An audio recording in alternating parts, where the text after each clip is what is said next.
അപ്പോ നമ്മൾ വിഷയം നേരത്തെ സൂചിപ്പിച്ച പ്രകാരം തന്നെ BA FPCയിലെ പ്രധാനപ്പെട്ട ഒരു വിഷയമാണ് ഇന്ന് നമ്മൾ ഡിസ്കസ് ചെയ്യുന്നത്. നിങ്ങൾക്കറിയാം, നിങ്ങൾ രജിസ്റ്റർ ചെയ്തത് BA സൈക്കോളജിയാണ്. അതിലെ ഒരു സ്ട്രീമാണ്, ഒരു പ്രോഗ്രാമാണ്. അതിൽ ഫസ്റ്റ് സെമസ്റ്ററിൽ നിങ്ങളുടെ മെയിനിന്റെ ഭാഗമായിട്ട്, അഥവാ സൈക്കോളജിയുടെ ഏറ്റവും പ്രധാനപ്പെട്ട ഒരു പേപ്പറാണ് BPCC 101. ഇത് ഈ പ്രോഗ്രാമിലുണ്ട്. ഇതുപോലെ ഇതിന് സമാനമായ മറ്റൊരു ഡിഗ്രി ഉണ്ട്, ഇഗ്നോ തന്നെ കൊടുക്കുന്ന BA സൈക്കോളജി, BPCH എന്നാണ് ഇതിന്റെ പേര്. അതിലുണ്ട് ഈ പേപ്പർ. അപ്പോൾ BPCC 101 ഇതിൽ നമ്മൾ പഠിക്കുന്ന ജനറൽ സൈക്കോളജിയാണ്. അതായത് സൈക്കോളജി എന്താണ്, അതിന്റെ ബാക്ക്ഗ്രൗണ്ട് എന്താണ്, എന്തിനാണ് ഇത് പഠിക്കുന്നത്, എങ്ങനെയാണ് അത് ഡെവലപ്പ് ചെയ്തത്, ഇതിന്റെ ഒറിജിന്, നേച്ചർ, ക്യാരക്ടറിസ്റ്റിക്, ഡെവലപ്മെന്റ്, ഹിസ്റ്ററി, ഇങ്ങനെ തുടങ്ങുന്ന കുറച്ച് ബേസിക് കാര്യങ്ങളാണ്. കുറെ ഡീറ്റെയിൽ ആയി പല യൂണിറ്റിൽ വരുന്നുണ്ട്. നമുക്ക് ഈ യൂണിറ്റിലുള്ളത് ഒന്നാമത്തെ ബ്ലോക്കിൽ പഠിക്കാനുള്ളത് ഇൻട്രൊഡക്ഷൻ ടു സൈക്കോളജി. സൈക്കോളജി എന്ന വിഷയത്തെ നിങ്ങൾക്ക് ഒന്ന് ഇൻട്രൊഡ്യൂസ് ചെയ്തിട്ടുണ്ട്. പ്ലസ് ടു ചിലപ്പോൾ ഹ്യൂമാനിറ്റീസ് പഠിച്ചവരുണ്ടാകും, അവർക്ക് സൈക്കോളജി ചിലപ്പോൾ ടോപ്പിക് ആയിട്ട് ഉണ്ടാകാൻ സാധ്യതയുണ്ട്. സയൻസ് ഗ്രൂപ്പിന് ഉണ്ടാവില്ല, അവർ ബയോളജി കുറച്ച് പഠിച്ചിട്ടുണ്ടാവും, സൈക്കോളജിയിൽ ചില കാര്യങ്ങളൊക്കെ ചർച്ച ചെയ്യുന്നുണ്ട്. കൊമേഴ്സ് ചെയ്തവർക്ക് സൈക്കോളജി പഠിക്കാനുണ്ടാവില്ല, ചിലപ്പോൾ ഒരു പക്ഷേ ഓപ്ഷനൊക്കെ ഉണ്ടാകാം. എന്നാലും സൈക്കോളജി ഒരു ടോപ്പിക് ആയിട്ട് നിങ്ങൾ പഠിക്കാൻ പോവുകയാണ്. അപ്പോൾ അതിൽ ഏറ്റവും പ്രധാനപ്പെട്ട പേപ്പറാണ് ഈ പറഞ്ഞ ജനറൽ സൈക്കോളജി എന്നുള്ളത്. ഇതിലെ ഒന്നാമത്തെ ബ്ലോക്ക് നേരത്തെ നിങ്ങൾ മനസ്സിലാക്കിയിട്ടുണ്ടാകും. ഇഗ്നോയുടെ മെറ്റീരിയലിന്റെ പ്രത്യേകത എന്ന് വെച്ചാൽ ഏത് മൊഡ്യൂളാണോ നമ്മൾ എടുക്കുന്നെങ്കിൽ അത് 3 or 4 ബ്ലോക്കായിട്ട് ഡിവൈഡ് ചെയ്തിട്ടുണ്ടാവും. ഇപ്പൊ ഇത് 4 ബ്ലോക്കാണ്. കമ്പാരിറ്റീവ്ലി ഈ പേപ്പറിൽ മറ്റു പേപ്പറിനെ അപേക്ഷിച്ച് യൂണിറ്റുകളുടെ എണ്ണം കുറവാണ്. ഓരോ ബ്ലോക്കിലും 4 യൂണിറ്റ് ഉണ്ടെങ്കിൽ 4 ബ്ലോക്കുകളിൽ 16 യൂണിറ്റ് ഉണ്ടാവും. ഇതിൽ ആപേക്ഷികമായിട്ട് യൂണിറ്റുകളുടെ എണ്ണം കുറവാണ്. ഇപ്പൊ ഒരു ബ്ലോക്കിൽ 2 യൂണിറ്റ് ഉണ്ടാവുള്ളൂ, മറ്റേ 3 എണ്ണം, അല്ല അങ്ങനെ വെച്ചിട്ട് 12 യൂണിറ്റ് ഇതിലുള്ളൂ. അതേസമയം നിങ്ങൾ പഠിക്കാനുള്ള വാല്യൂ എഡ്യൂക്കേഷൻ എന്ന് പറഞ്ഞ സാധനത്തിന് എന്റെ ഓർമ്മ ശരിയാണെങ്കിൽ 16 യൂണിറ്റ് ഉണ്ട്, 17 യൂണിറ്റ് ഉണ്ട്, മറ്റൊന്നില് 20 യൂണിറ്റ് ഉണ്ട്. അപ്പൊ ഓക്കെ, നമ്മളത് വിഷയമല്ല. ഏതായാലും ഫസ്റ്റ് ബ്ലോക്കിൽ സൈക്കോളജി എന്താണെന്ന് ഇൻട്രൊഡ്യൂസ് ചെയ്യുന്നത്, ആദ്യമായിട്ട് പഠിക്കേണ്ട യൂണിറ്റ് ഒറിജിൻ ഓഫ് സൈക്കോളജി. സൈക്കോളജിയുടെ ഉത്ഭവം, എവിടെ നിന്നാണ് ഉത്ഭവിച്ചത്, എങ്ങനെയാണ് ഉത്ഭവിച്ചത്, ആരാണ് തുടക്കം കുറിച്ചത്, എത്ര കാലം മുമ്പ് ഉണ്ടായിരുന്നു, ഇപ്പൊ എന്താണത്, ഏതെല്ലാം ഘട്ടങ്ങളിലോ കടന്നുപോയി എന്നൊക്കെ ഇതിൽ ചർച്ച ചെയ്യാം. നമുക്ക് ആദ്യമായിട്ട് ഇൻട്രൊഡക്ഷൻ സൈക്കോളജിയിൽ നമുക്ക് പഠിക്കാനുള്ള കുറച്ച് 2 കാര്യങ്ങളുണ്ട്. സൈക്കോളജിയെ കുറിച്ച് അറിയുന്ന, നിങ്ങൾക്ക് അറിയുന്ന 1-2 കാര്യങ്ങൾ പറയുകയാണെങ്കിൽ ഒന്നും കൂടി എളുപ്പമായിരുന്നു. ആർക്കൊക്കെ എന്തൊക്കെ അറിയാം സൈക്കോളജിയെ കുറിച്ച്? Psychology is a scientific study of human behavior and mental process. Very good. ആരാണ് പറഞ്ഞാള്, ഡെഫിനിഷൻ പറഞ്ഞാണ്?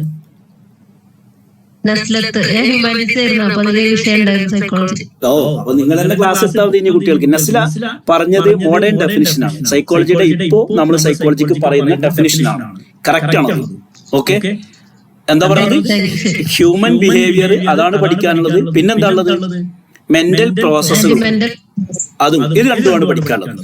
ഹ്യൂമൻ ബിഹേവിയർ നമുക്ക് ഇതിൽ ചർച്ചയ്ക്ക് വരുന്നുണ്ട്. അപ്പൊ ഞാൻ നിങ്ങൾ പറഞ്ഞോട് പറയാം, ബിഹേവിയർ എന്ന് പറഞ്ഞാൽ പുറത്ത് കാണുന്നതാണ്. ഇപ്പൊ നമ്മൾ സംസാരിക്കുമ്പോൾ, ഞാൻ നിങ്ങളോട് സംസാരിക്കുമ്പോൾ ഞാൻ ആക്ഷൻ കാണിക്കുന്നുണ്ട്, ഒരാളുടെ ഡ്രസ്സ്, അയാളുടെ പെരുമാറ്റം, പുറത്ത് കാണുന്ന എന്തൊക്കെയുണ്ടോ അതൊക്കെ ബിഹേവിയറാണ്. എന്നാൽ അതേസമയം ഉള്ളിന്റെ ഉള്ളിൽ കുറെ കാര്യങ്ങളുണ്ടാവും. ചില ആൾക്കാർ പ്രസംഗിക്കാൻ നിൽക്കുമ്പോൾ വിയർത്താകെ വിറക്കുന്നുണ്ടാവും, ഉള്ളിൽ ഭയങ്കര പേടിയുണ്ടാവും. അതേസമയം നമ്മുടെ ചിന്തകൾ പലതും ഇരിക്കും. നിങ്ങൾ ചില ആൾക്കാർ ക്ലാസ് കേൾക്കുന്നുണ്ട്, പക്ഷെ ചിന്തിക്കുന്ന വേറെ എന്തായിരിക്കും? Mental process. നമ്മുടെ ചിന്ത, തോട്ട്സ്, ഫീലിങ്സ്, ഇമോഷൻസ് അത് ചർച്ച ചെയ്യും. അതുകൊണ്ട് പുറത്ത് കാണുന്ന നമ്മുടെ പെരുമാറ്റങ്ങൾ, സംസാരമാട്ടെ, ഇടപെടലുകളാട്ടെ, മറ്റുള്ളവർക്ക് കാണാൻ പറ്റുന്നത് എന്തൊക്കെയുണ്ടോ അത് ബിഹേവിയറും. എന്നാൽ ഉള്ളിന്റെ ഉള്ളിൽ നടക്കുന്ന പ്രോസസ്സുകൾ മെന്റൽ പ്രോസസ്. ഇത് രണ്ടും ചർച്ച ചെയ്യുന്നതാണ് സൈക്കോളജി എന്നാണ് ഇപ്പൊ മോഡേൺ ഡെഫിനിഷൻ. അവിടെ എത്തിയിട്ടില്ല, അത്ര മോഡേൺ ആയിട്ടില്ല. നിങ്ങൾക്ക് ന്യൂ ജെൻ ആണല്ലേ, അവിടേക്ക് എത്തിയിട്ടില്ല. നമ്മൾ ഇതിന്റെ തുടക്കം പറയാം. വേറെന്താ അറിയാ? ആർക്കെങ്കിലും അറിയോ സൈക്കോളജിയെ കുറിച്ച്?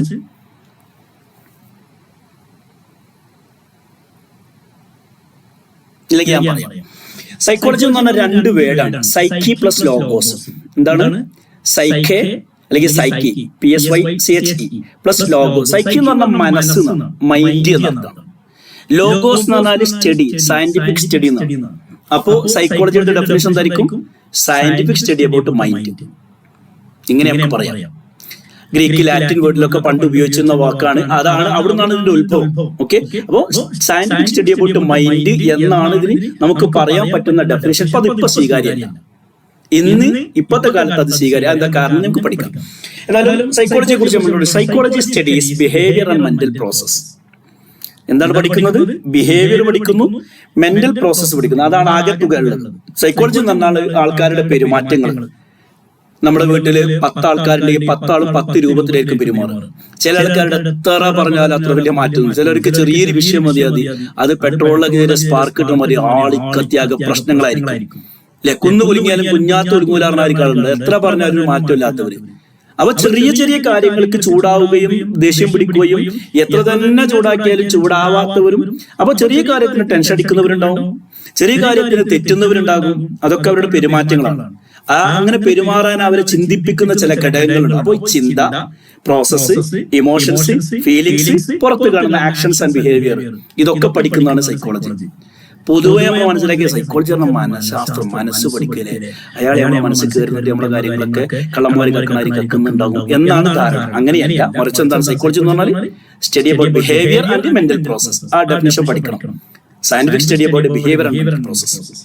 അങ്ങനെ പറഞ്ഞാൽ it is concerned with almost all aspect of human life. മനുഷ്യ ജീവിതത്തിന്റെ എല്ലാ മേഖലകളും. ഒരു കുഞ്ഞ് ജനിച്ച് മരിക്കുന്നത് വരെയുള്ള വ്യത്യസ്തമായ ഘട്ടങ്ങൾ. അവിടെ അദ്ദേഹത്തിന്റെ വ്യക്തി ജീവിതമാകാം, കുടുംബ ജീവിതമാകാം, മാനസിക പ്രവർത്തനങ്ങളാകാം, പുറത്തു കാണുന്നതാകാം, സ്പിരിച്വൽ ആകാം, ഇമോഷണൽ ആകാം, ഇങ്ങനെ തുടങ്ങുന്നു. ഫിസിക്കൽ, ബയോളജിക്കൽ, സൈക്കോളജിക്കൽ എല്ലാം പെടും. ഇതെല്ലാം നമ്മുടെ സൈക്കോളജിയിൽ ചർച്ചയ്ക്ക് വിധേയമാണ്. വിശാലമായ സബ്ജക്റ്റ് ആണ്, ഇത്ര നിസ്സാരമായി കാണാൻ പാടില്ല. Focuses mainly on understanding human behaviour scientifically. ഇതിന്റെ ഫോക്കസ് എവിടെ കിടക്കുന്നത്? എല്ലാം പഠിക്കുന്ന പറഞ്ഞാൽ ഫോക്കസ് കിടക്കുന്നത് ഹ്യൂമൻ ബിഹേവിയറിനെ സയന്റിഫിക്കലി മനസ്സിലാക്കുക എന്നുള്ളതാണ്. അതാണ് ഇതിന്റെ പ്രത്യേകത. അപ്പോ ക്യാരക്ടറിസ്റ്റിക്കും നേച്ചറും നമ്മൾ ജസ്റ്റ് ഒന്ന് മനസ്സിലാക്കി. ഓക്കെ അല്ലേ? ഇനി സൈക്കോളജിയെ കുറിച്ച് പൊതുവെ കുറച്ച് തെറ്റിദ്ധാരണകളുണ്ട്. പലവർക്കും ഒരു ധാരണ. എന്തൊക്കെയാണ് തെറ്റിദ്ധാരണ? എന്തായിരിക്കും നിങ്ങൾ മനസ്സിലാക്കിയിരുന്നത്, അല്ലെങ്കിൽ പൊതുവെ ജനങ്ങൾ മനസ്സിലാക്കിയ തെറ്റിദ്ധാരണകൾ എന്താണെന്ന് അറിയോ?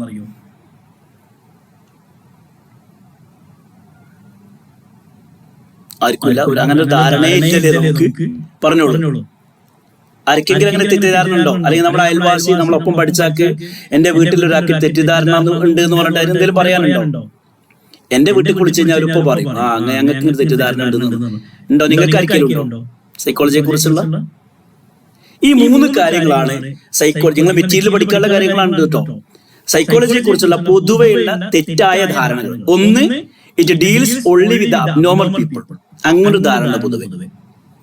മാനസിക രോഗങ്ങളുള്ളവരെ ചികിത്സിക്കാൻ, അവരെ പ്രശ്നങ്ങൾ ചർച്ച ചെയ്യാൻ, അവരുടെ കാര്യങ്ങൾ നോക്കുന്നതല്ല സൈക്കോളജി. പിന്നെന്തിനാ നമുക്ക് കുഴപ്പമൊന്നുമില്ലല്ലോ, എനിക്ക് പ്രശ്നമൊന്നുമില്ല, എന്റെ മക്കൾക്ക് പ്രശ്നം, പിന്നെന്തിനാ സൈക്കോളജി പഠിക്കണം?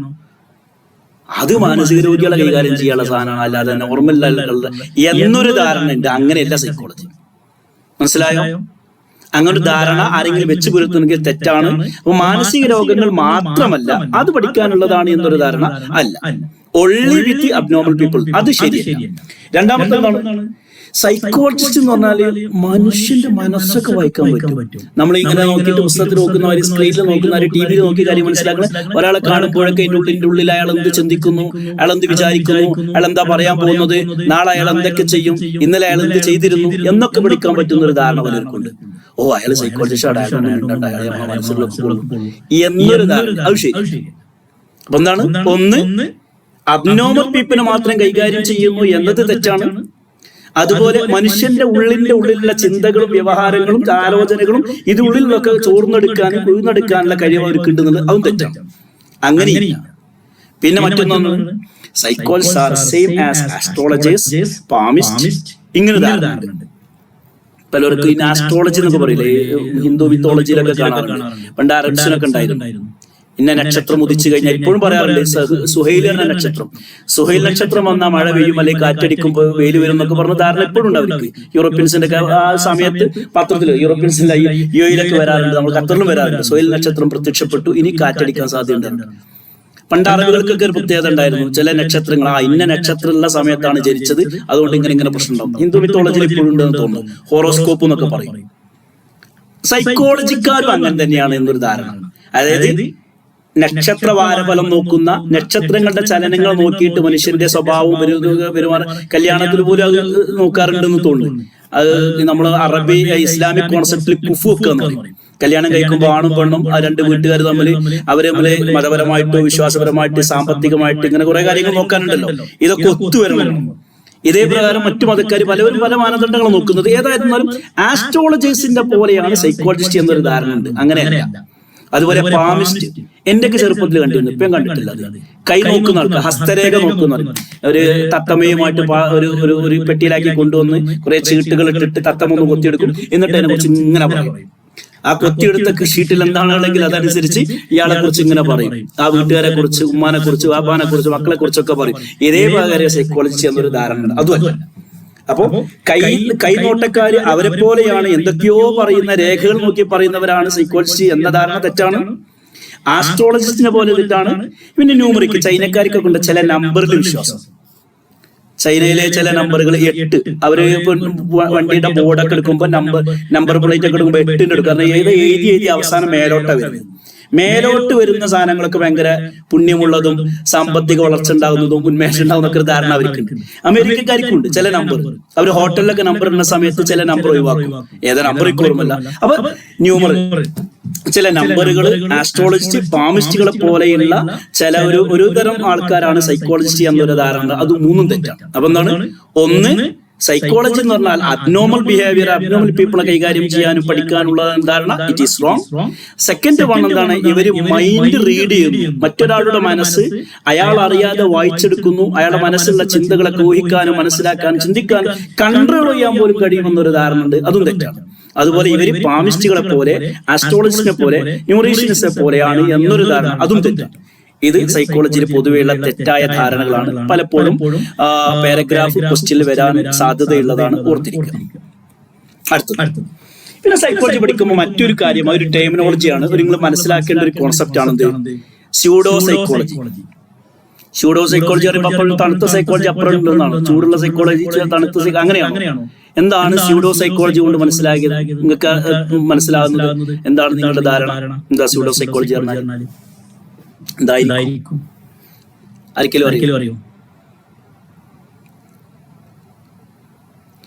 സ്യൂഡോ സൈക്കോളജി വല്ല വേർഡും വല്ലവരും കേട്ടിട്ടുണ്ടോ അങ്ങനെ സൈക്കോളജി? അല്ലേ? സൈക്കോളജി പഠിക്കുമ്പോൾ മനസ്സിലാക്കേണ്ട മറ്റൊരു concept pseudo psychology. Psychology science ആണ് എന്നാണ് നമ്മൾ പറയുന്നത്. സൈക്കോളജി പഠിക്കുന്ന നമ്മൾ ഇറ്റ് ഈസ് എ സയൻസ് എന്ന് നമ്മൾ പറയും. അതോടുകൂടെ നമ്മൾ പറയും ഇറ്റ്സ് എൻ ആർട്ട്. ഇതൊരു ആർട്ടാണ്, ഒരു കലയാണ്. ഇത് സയൻസ് ആണ്. ഇന്ന രീതികളൊക്കെ ഫോളോ ചെയ്യുന്നതുകൊണ്ട് സയൻസ് ആണെങ്കിൽ പ്രത്യേക മെത്തേഡുകൾ ഉപയോഗിക്കണം. സിസ്റ്റമാറ്റിക് സ്റ്റഡി ഉണ്ടായിരിക്കണം, ഒബ്സർവേഷൻ ഉണ്ടായിരിക്കും, എക്സ്പെരിമെന്റേഷൻ ഉണ്ടായിരിക്കണം. അതൊരു പാറ്റേൺ ഫോളോ ചെയ്താലേ സയൻസ് എന്ന് പറയും. അതേ പ്രകാരം ഇതിലൂടെ പഠിച്ചെടുക്കുന്ന കാര്യങ്ങൾ വെച്ചുകൊണ്ട് മനുഷ്യന്റെ പ്രശ്നങ്ങൾ പരിഹരിക്കാൻ പറ്റുകയും ക്രിയേറ്റീവായി സൊല്യൂഷൻ കണ്ടെത്താനും പറ്റുന്ന രീതിയിലുള്ളതാണെങ്കിൽ ആർട്ട് എന്ന് പറയുന്നത്. അപ്പോ എന്താ പറയാ, ജോഗ്രഫി ഒരു ആർട്ടാണ്, അല്ലെങ്കിൽ ബയോളജി ഒരു ആർട്ടാണ് എന്ന് പറഞ്ഞ പോലെ സയൻസ് ഒരു ആർട്ടാണ്. ഫിസിക്സ് ഒരു സയൻസ് ആണ്, അതുപോലെ ഹിസ്റ്ററി ഒരു ആർട്ടാണ് എന്ന് പറയുന്ന പോലെ psychology it is A science, at the same time is an art. അതെങ്ങനെ നമ്മൾ പഠിക്കുന്നത്. എന്നാൽ സയന്റിഫിക് മെത്തേഡ് ഒന്നും ഉപയോഗിക്കാത്ത ചില സൈക്കോളജി ചില ആൾക്കാരുണ്ട്. അതിനെയാണ് നമ്മൾ സ്യൂഡോ സൈക്കോളജി എന്ന് ഉദ്ദേശിക്കുന്നത്. ഇപ്പൊ നിങ്ങൾ കേട്ടിട്ടുണ്ട് NLP എന്ന് പറഞ്ഞ സാധനം കേട്ടിട്ടുണ്ടോ? NLP ബിസിനസ് മേഖലയിലും ട്രെയിനിങ് മേഖലയിലൊക്കെ നല്ല ഉപയോഗിക്കുന്ന സാധനമാണ് NLP, ന്യൂറോ ലിംഗ്വിസ്റ്റിക് പ്രോഗ്രാം. ആരെങ്കിലും കേട്ടിട്ടുണ്ടോ? യെസ്, NLP ഒരു സ്യൂഡോ സയൻസ് ആണ്, അല്ലെങ്കിൽ സ്യൂഡോ സൈക്കോളജി എന്ന് പറയുന്നത്. അതിന് ഇപ്പൊ TA എന്ന് പറഞ്ഞ സാധനം, TA കേട്ടിട്ടുണ്ടോ? ട്രാൻസാക്ഷൻ അനാലിസിസ്, എറിക് ബെർന്റെ. അതൊരു സൈക്കോളജിയുടെ ടോപ്പിക്കാണ്. പക്ഷെ ഇപ്പോഴും ഒരു എന്താ പറയാ, ഒരു നാഷണൽ ലെവലോ ഇന്റർനാഷണൽ ലെവലിലോ സൈക്കോളജി മെറ്റീരിയലും വരുന്നില്ല. പക്ഷെ വളരെ വിശദമായി പഠിക്കുകയും നമ്മുടെ വ്യവഹാരങ്ങളെ കൺട്രോൾ ചെയ്യുകയും മാനേജ് ചെയ്യാൻ പറ്റുന്ന ഒരു സയൻസ് ഇതാണ്. അതിനെ നമുക്ക് സ്യൂഡോ സയൻസ് പറയാം, സ്യൂഡോ സൈക്കോളജി എന്ന് പറയാം. അതല്ലെങ്കിൽ ഇപ്പൊ ഹിപ്നോതെറാപ്പി കേട്ടിട്ടുണ്ടോ?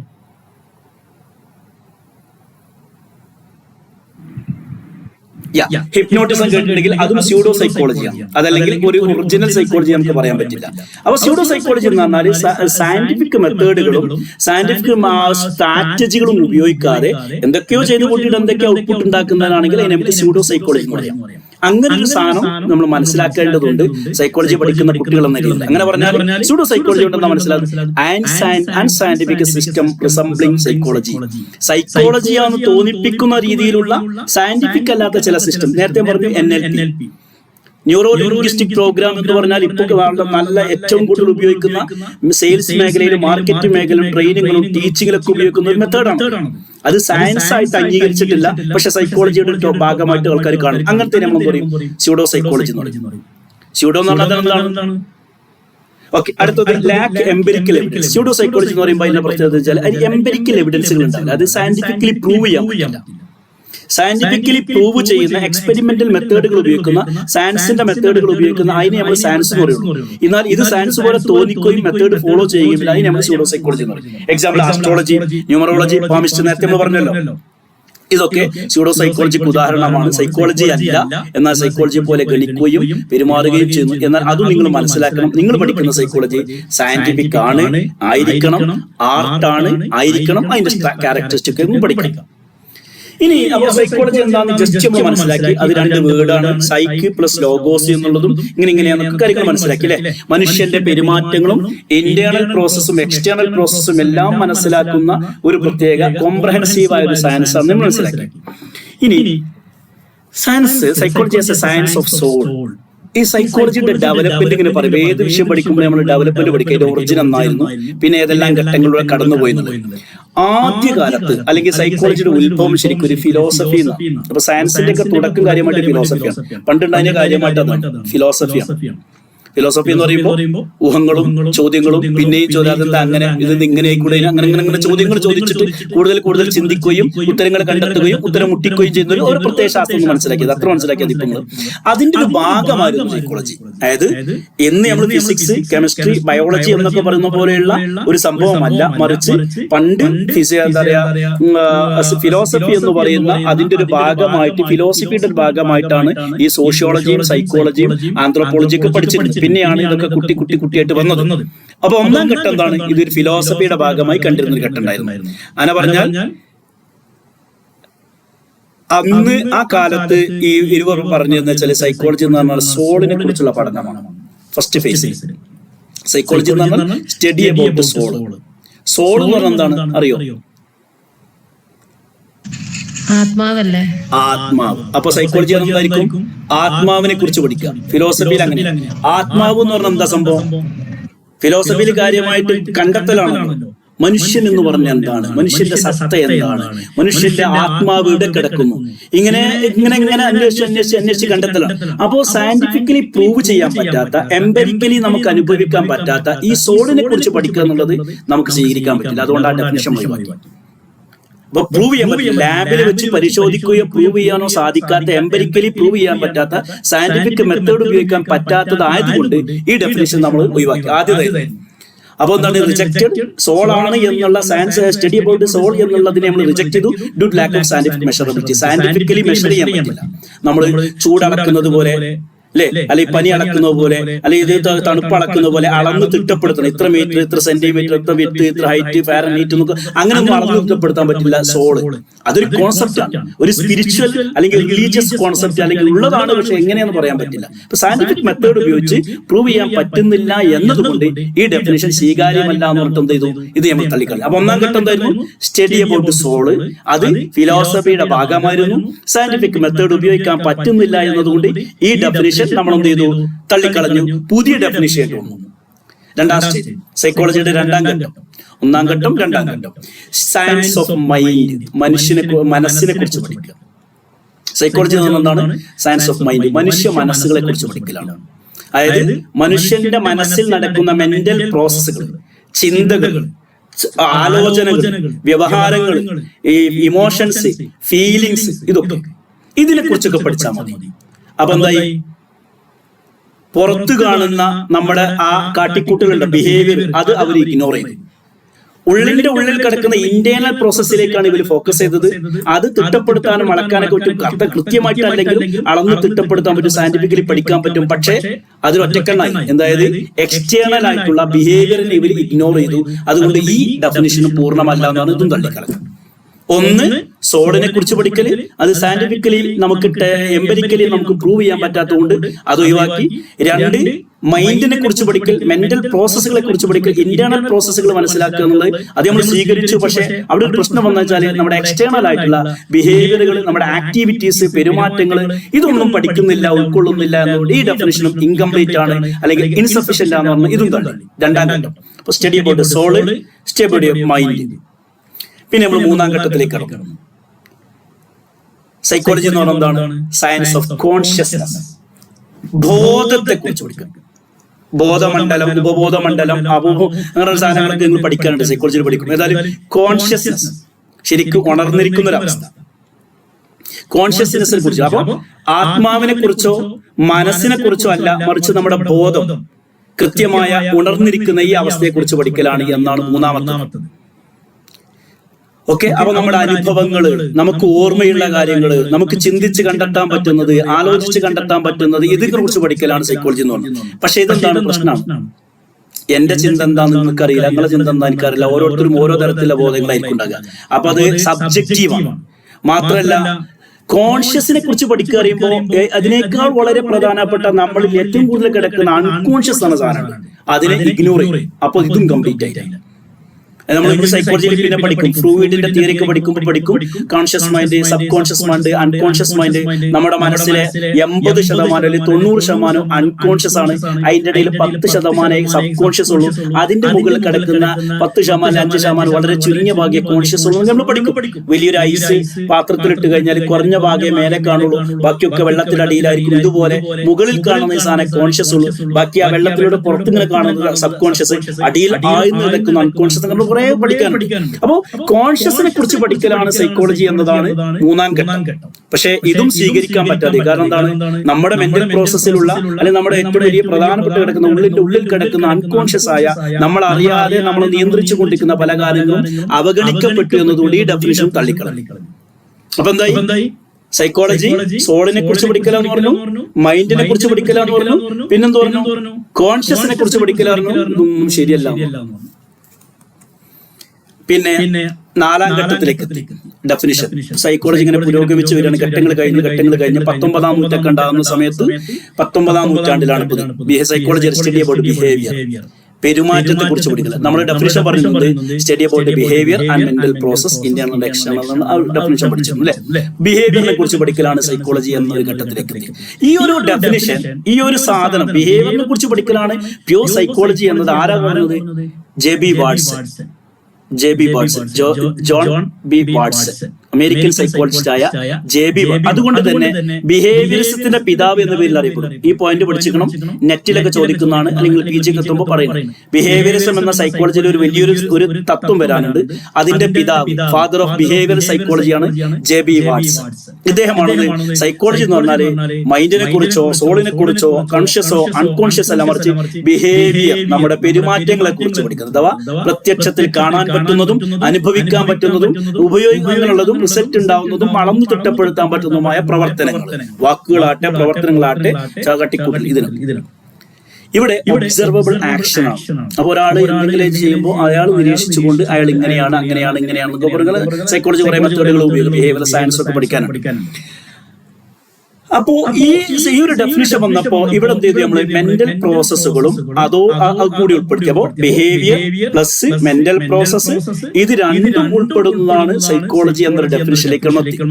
അതാണ് 4ാം ഘട്ടം. അങ്ങനെ സൈക്കോളജി അങ്ങനെ 4 ഘട്ടങ്ങൾ കഴിഞ്ഞ് അതിന്റെ ഒറിജിനൽ ഒന്ന് നോക്കുക. ഫിലോസഫിയുടെ ഭാഗമായിരുന്നു സോളാണ് എന്ന് പറഞ്ഞൊരു ഘട്ടം, അതല്ല മൈൻഡ് ആണെന്ന് പറഞ്ഞൊരു ഘട്ടം, അതല്ല കോൺഷ്യസ് ആണെന്ന് പറഞ്ഞൊരു ഘട്ടം, അതല്ല ബിഹേവിയർ ആണെന്ന് പറഞ്ഞൊരു ഘട്ടം, ബിഹേവിയർ എന്ന് പറയുമ്പോൾ മെന്റൽ പ്രോസസ് ഉൾപ്പെടെയുള്ളതാണെന്ന് പറഞ്ഞ ഘട്ടം. ഇന്നിപ്പോ സൈക്കോളജി എന്ന് പറഞ്ഞാല് scientific study of behaviour and mental process. J B. Watson കൊണ്ടുവന്ന അദ്ദേഹത്തിന്റെ കാഴ്ചപ്പാടാണ് ഇന്ന് സ്വീകാര്യമായിട്ടുള്ളത്. സയൻസ് സൈക്കോളജി എന്ന് പറഞ്ഞാൽ ശാസ്ത്രീയമായ വളരെ സിസ്റ്റമാറ്റിക് ആയ പഠനമാണ് ആരുടെ ബിഹേവിയറിനെ കുറിച്ചും മെന്റൽ പ്രോസസ്സിനെ കുറിച്ചും. അത് മനുഷ്യന്മാർ മാത്രമാണോ? ഇതായിരുന്നു, പക്ഷെ ഇപ്പം അതും അല്ലാത്ത വരുന്നുണ്ടോ? അങ്ങനെ പറഞ്ഞാൽ it includes both human and animal.